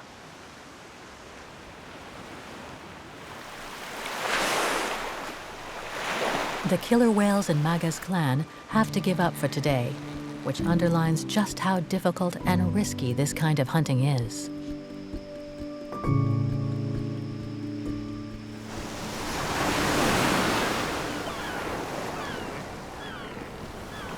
Unlike the whales, elephant seals have no trouble moving from the water to the shore, despite weighing up to 4 tons and measuring 5 meters in length. almost as much as the female killer whales. At sea, they are powerful swimmers. They undertake vast journeys, covering several thousand kilometers, and can dive hundreds of meters deep in search of fish, which is more than the killer whales are capable of. Now, as they do at the same time every year, they have returned to Valdez to give birth and mate. At sea, they are too powerful and too fast. And on the beach, they are out of harm's way. It's only along this thin strip of shoreline where they are vulnerable. And the whales and Magas clan have worked out where this weak point in the seal's defense system lies.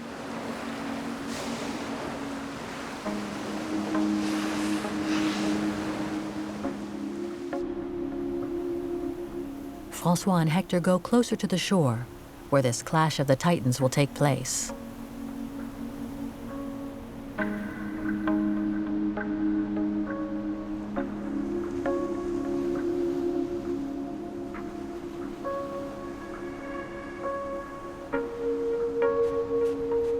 They take up position overlooking a large group of elephant seals.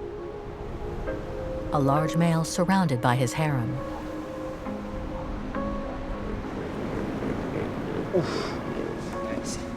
You see the big male? The big male. The big male, yes. It's a big male. And he has an impressive harem. This male get 40 females.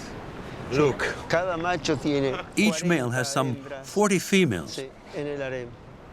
and he must fight with the other males to keep them away from his harem. Se acerquen al harem.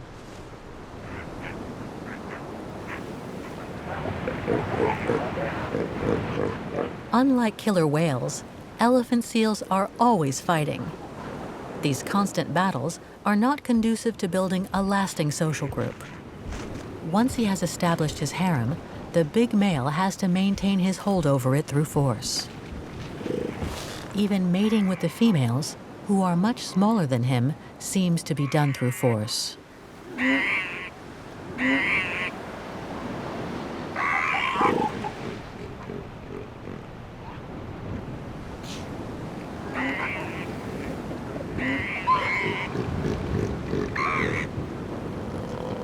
He has no choice but to fight to preserve his dominant position. Whenever a younger male comes near, the big male is ready to engage in a bloody battle. They're going to fight. They're going to fight.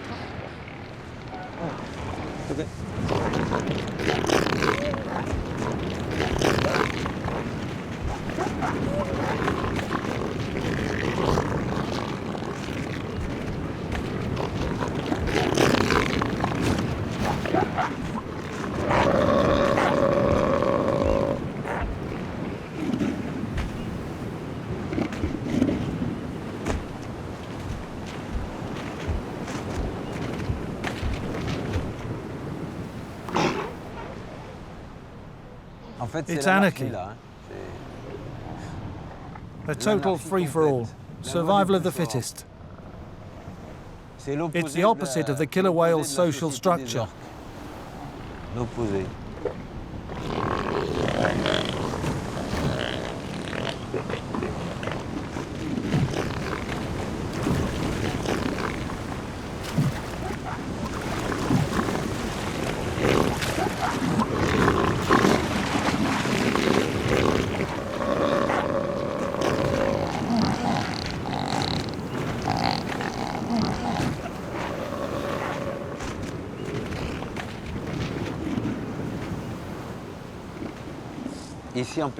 Here on the Valdez Peninsula, there are two giants, the killer whale and the elephant seal. They seem ungainly on the beach, but they are incredible swimmers. They can dive up to 1,400 meters and navigate as far as Antarctica. But that power is just about all it has in common with the killer whale, because their social organization is totally different in every way. Among killer whales, there is solidarity, learning, a handing down of experience. Elephant seals are all about individualism. The only thing that counts is reproduction. Beyond that, they don't pass on anything. They pass on even less of the experience they have acquired because the females only stay with their young for 3 weeks. As soon as the young are weaned, their mothers abandon them. So there's no real transmission. So we can see that these two societies are opposites. And yet, these two giants share the same environment, and that's where they come into conflict. Thanks to their solidarity and cooperation, the killer whales manage to feed on young elephant seals, which the adult seals watch disappear with total indifference.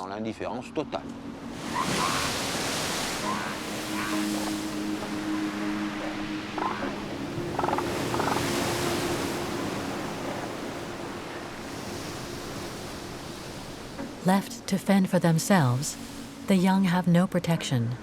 Some 10,000 are born every year on the beaches of Valdez.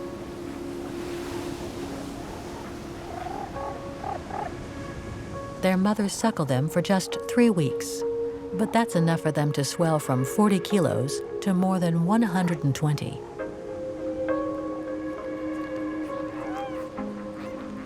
From then on, the mothers no longer care for them. They are exhausted by carrying their young, giving birth, and the weeks of feeding. They must now allow a male to mate with them.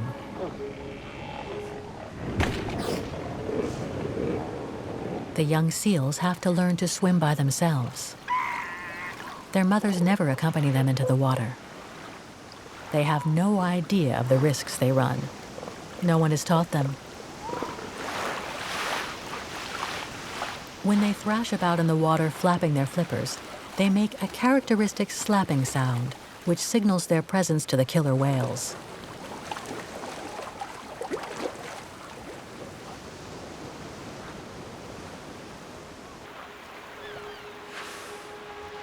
Maga and her clan know exactly what that sound means and make a beeline for it.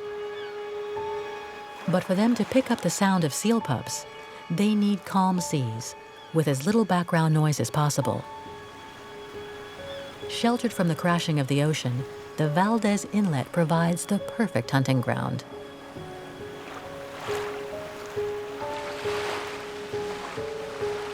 The killer whales try to remain as discreet as possible.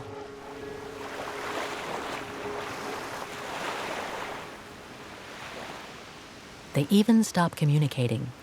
It's radio silence.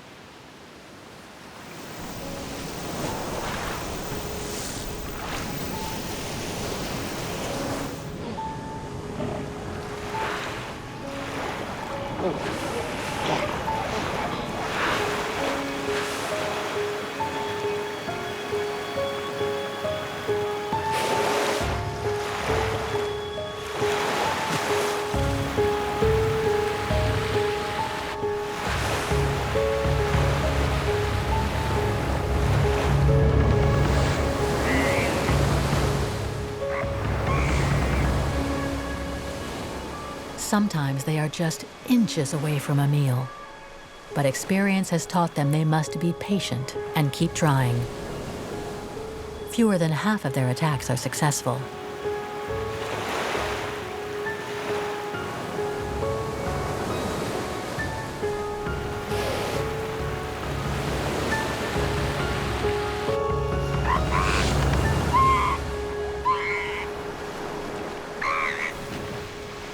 At last, they meet with success.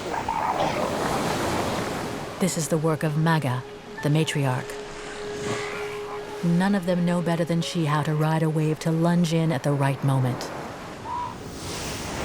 Even when she seems to have missed her prey, she manages to trap it under her head before getting her teeth into it.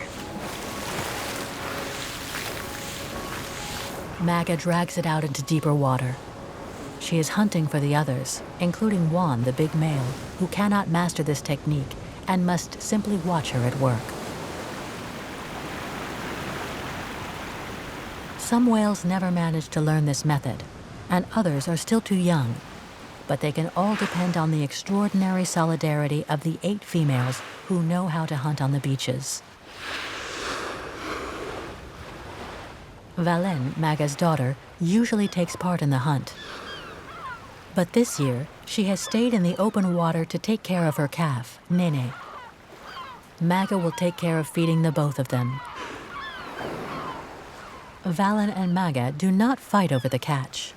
On the contrary, they set about dividing it up to share.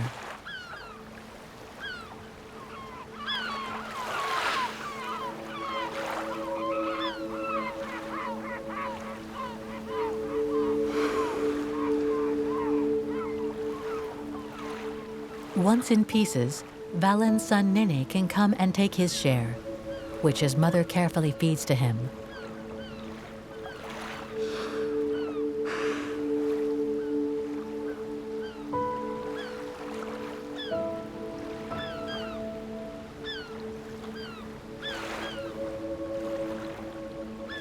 The adults will divide up the rest. Maga the hunter eats last, or maybe will even wait until another time. This extraordinary behavior is rarely seen in other species, where the dominant individuals take the lion's share. For these whales, it's all about solidarity and sharing.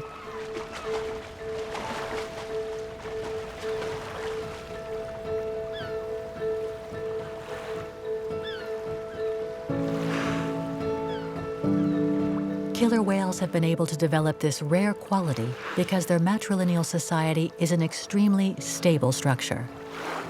Nearly all land and marine mammal species, both males and females, leave their original group once they are mature and join another group with which they then live. But killer whales remain part of the same family for 40, 50, even 60 years, during which they form a unique bond. Around the world, each population of killer whales lives in isolation from others, and thus develops its own dialect, its own hunting tactics, its own culture, just as Maga's clan has done in Valdez.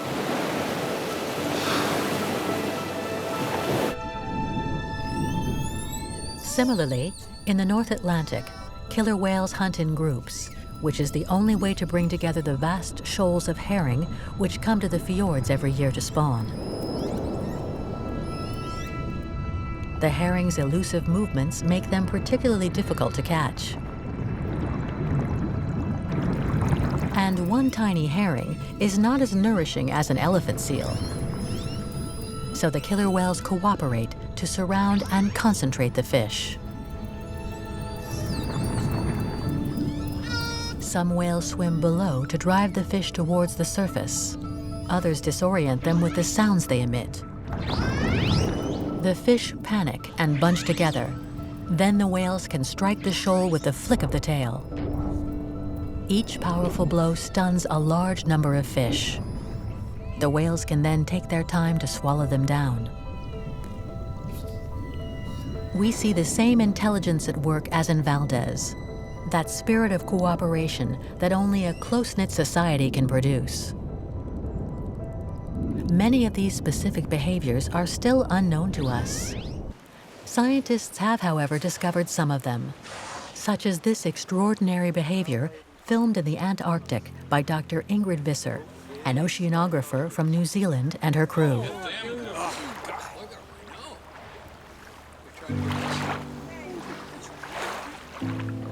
The killer whales have spotted an isolated seal on a chunk of ice that has come away from the ice shelf. They put their heads out of the water one by one to size up the seal's position.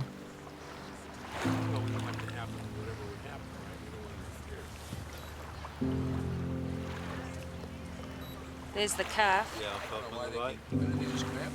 They are accompanied by an adolescent of 6 months. He watches the adults attentively. He's eager to learn.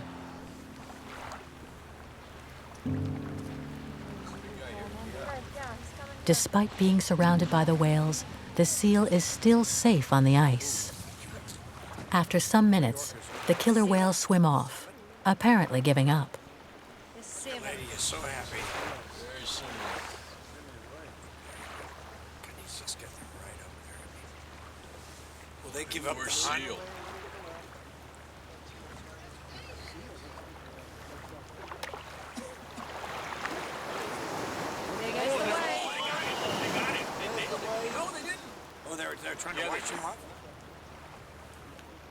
In fact, the whales regroup a short distance away, then rush towards the piece of ice, diving beneath it, creating a wave in a bid to dislodge the seal. There's the wave. What a wave. Oh, my God! Break up through the ice floe. Jeez. Look at that. Look at your seal. They make several attempts, but the chunk of ice is in a spot where they cannot get up enough speed.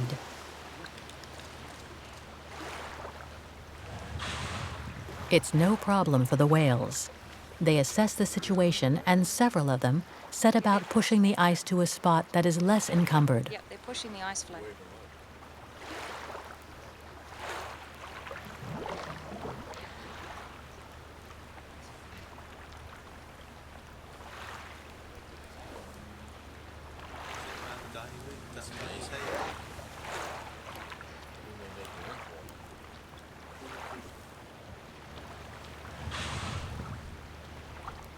They launch another attack. Away. 4 of them. 4 of them. 4 of them.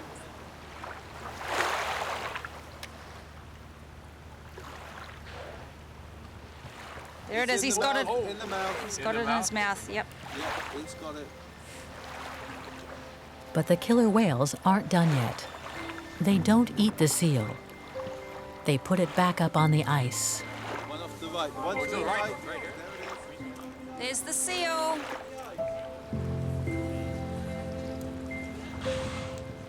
It becomes clear that they are practicing. Perhaps to show the youngster the art of this kind of hunting. They're training. This is just a training session, I think. Such a group strategy can only work if there are very strong, complex social relations. Above all, this allows the adults to oversee a long apprenticeship for their young. A tight-knit social group and unfailing solidarity also provides care and protection for the young.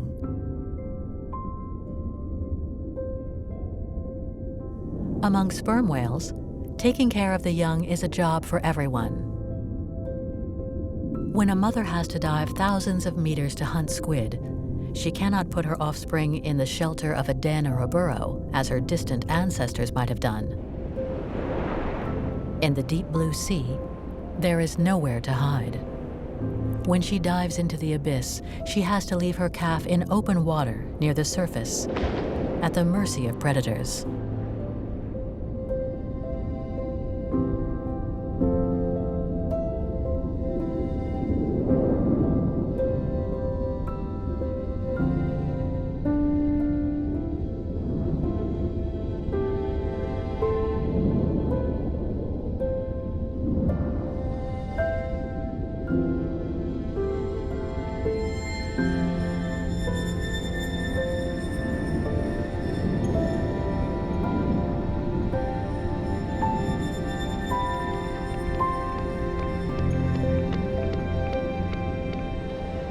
So another female will take care of it until the mother returns from her hunting expedition. She may even take care of several calves at once. Gathered around her, they form a sort of whale kindergarten, a notion that is curiously familiar to us.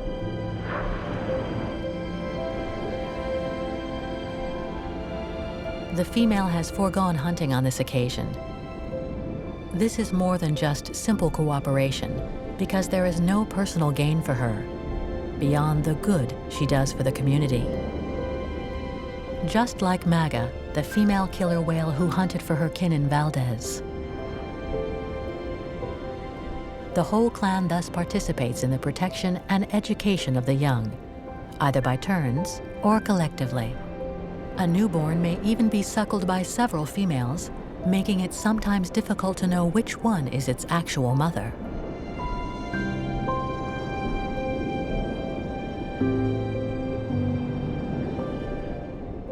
Safe in the bosom of the group, the calves have time to play and the time to forge bonds.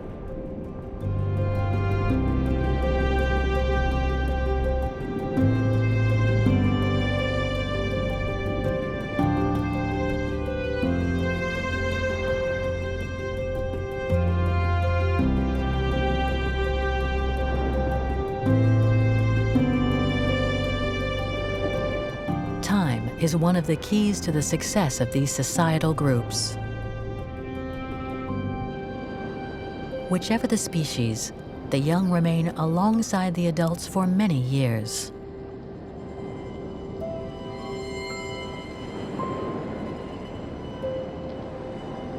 They have a luxury that few animals enjoy, on land or at sea, of spending years learning and exploring. This precious time allows for transmission of knowledge and sharing the long experience these cetaceans acquire, sometimes over a lifespan of more than a century. And it is this time that allows the young to discover the secrets of complex behaviors, such as hunting in the Antarctic ice, or of perilous counterintuitive techniques like those used by the killer whales in Valdez. But how does this education actually work? To answer this fundamental question, François meets up with an old friend in Argentina, Roberto Bubas. He was the first person to study the transmission of this extraordinary behavior of hunting on beaches in Valdez nearly 30 years ago. He has forged a special relationship with these killer whales. No one knows them better than him.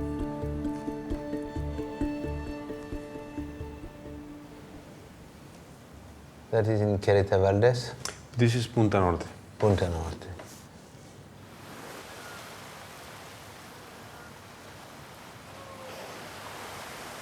Wow, that is really outstanding. Yeah? This is You are so small. No, if a sea lion is swimming there, yeah. easily hunted. Yeah. Oh, for sure. My first year in 1982, I was taking records in my notebook, and one of the orcas, came to the shoreline with kelp in their mouth and put the kelp in the shoreline. Like this, let's say. They offer you the kelp? Yes. So I said, maybe she's offering me a piece of kelp, or maybe they want to play with me. So I took the kelp and threw the kelp again to the water, and they bring the kelp again to me. And after that day, they were waiting for me to play with kelp at the same time in the same place, during maybe 6 or 7 days in a row. So it was very, very magic, very moving moments. So they did with you what we human beings do with a dog. So they give you something to bring it back. Actually, they had the initiative. They take the initiative. Yes. You already knew that they can catch sea lion and elephant seal? I already knew, but I already had a kind of confidence regarding that they were not dangerous to humans. So I started to play them the harmonica, like my offering to them. So they're very curious and sonic animals, so I think they started to hear that sound. Also, when you talk with them, they're very curious and they pay attention to that.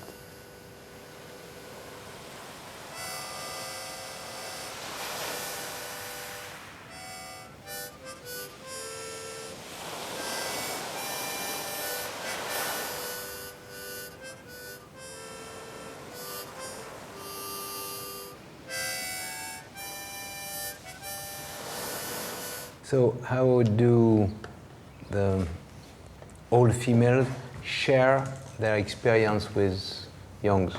Well, this is one of my findings. No? Only 5 adult females are who keep this knowledge of the intentional stranding, and they trespass this knowledge to the offspring.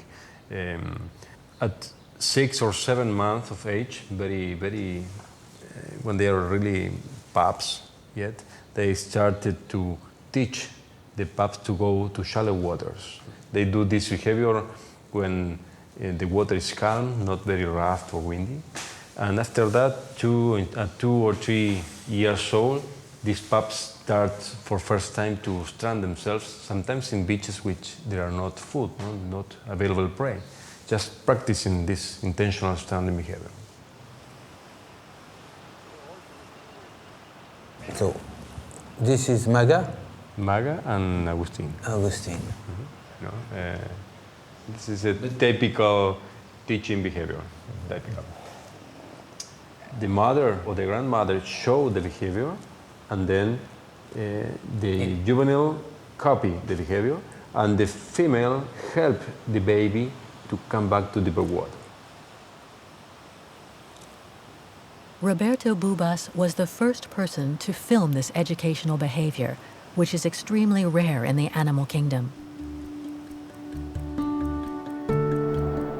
François is determined to see this training the adult females give to their young with his own eyes.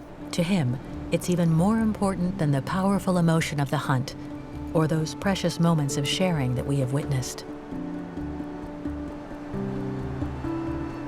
This could totally revise our vision of killer whales, changing their status from ferocious predators to members of a harmonious and caring society.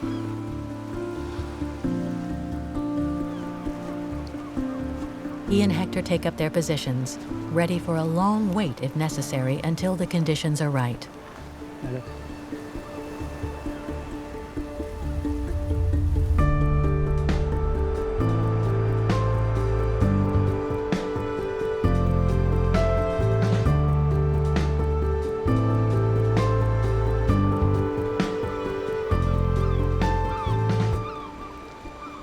As they do every day, the whales eventually show up.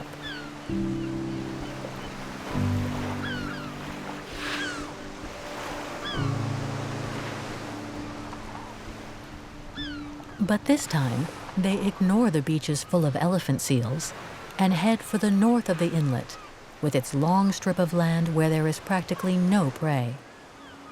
This is a good sign. Better still, there is a young calf in the group, possibly Valen's son, Nene.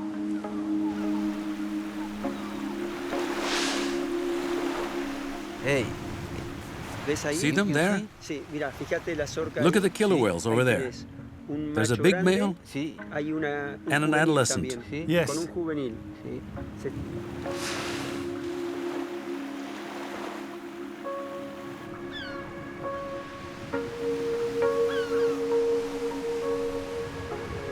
He's going to strand himself. They're going to come near the shore together to teach the youngster how to strand.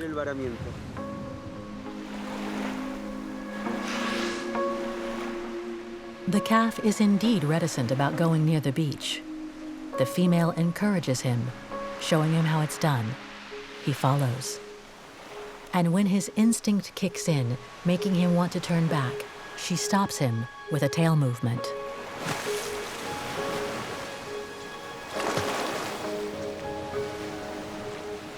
She is clearly blocking him from returning to the deeper water. She pushes him farther up the beach.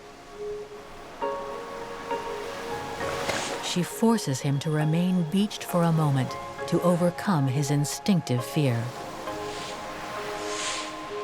Then, once she thinks the lesson has gone far enough, she helps him back into the waves with another flick of the tail.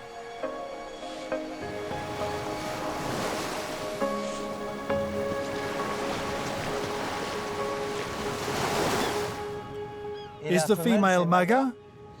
Yes, it's probably Maga. Yes, it's Maga pushing the young one. Maga is the most experienced female in the clan. She is the guardian of the practices of the Valdez killer whales.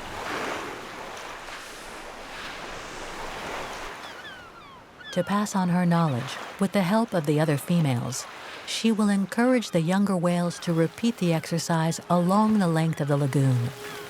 Day after day, month after month, year after year, she trains them how to strand and free themselves, over and over.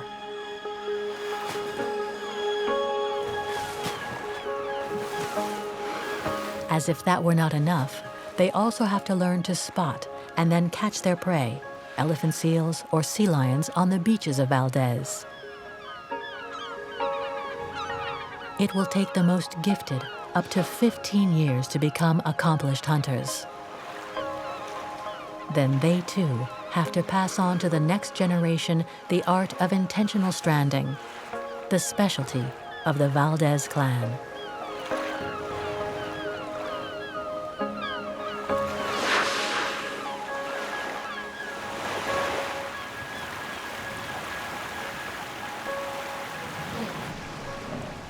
To begin with, there were only 2 whales that could do this. The story could have ended there. But most likely some females observed these 2 males, imitated them, and then, as good matriarchs, passed the skill on to their young. It takes years before the hunters can finally catch their prey. That shows that, first off, it's very hard to learn, and that this innovation, which has been passed on, and which requires a very complicated apprenticeship, is a behavior that is specific to this very small group. That's what makes Valdez extraordinary. It's something you cannot see anywhere else, and which makes this small population of killer whales, today there are about 13 or 14 who can do this, unique in the world. So unique that they cannot be replaced by any other group. It gives this family the importance of a species, since they are irreplaceable. And I think that elsewhere in the world, if we paid more attention to killer whales, we would see that each family has its own culture. And I do mean culture, which makes it unique. If each group is irreplaceable, then each of them deserves to be studied and protected. Because the loss of a few experienced females, guardians of these special skills, would mean the end of the specific culture of the Valdez clan. No doubt, the same goes for all killer whales around the planet, with each group accomplishing feats that none of the others could even imagine.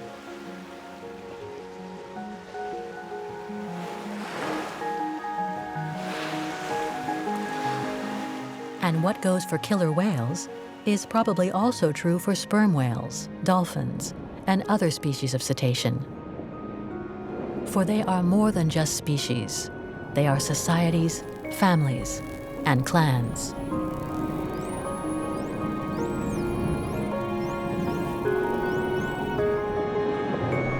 This long journey through the world of whales and dolphins shows us that we must totally revise how we understand them and how we must protect them.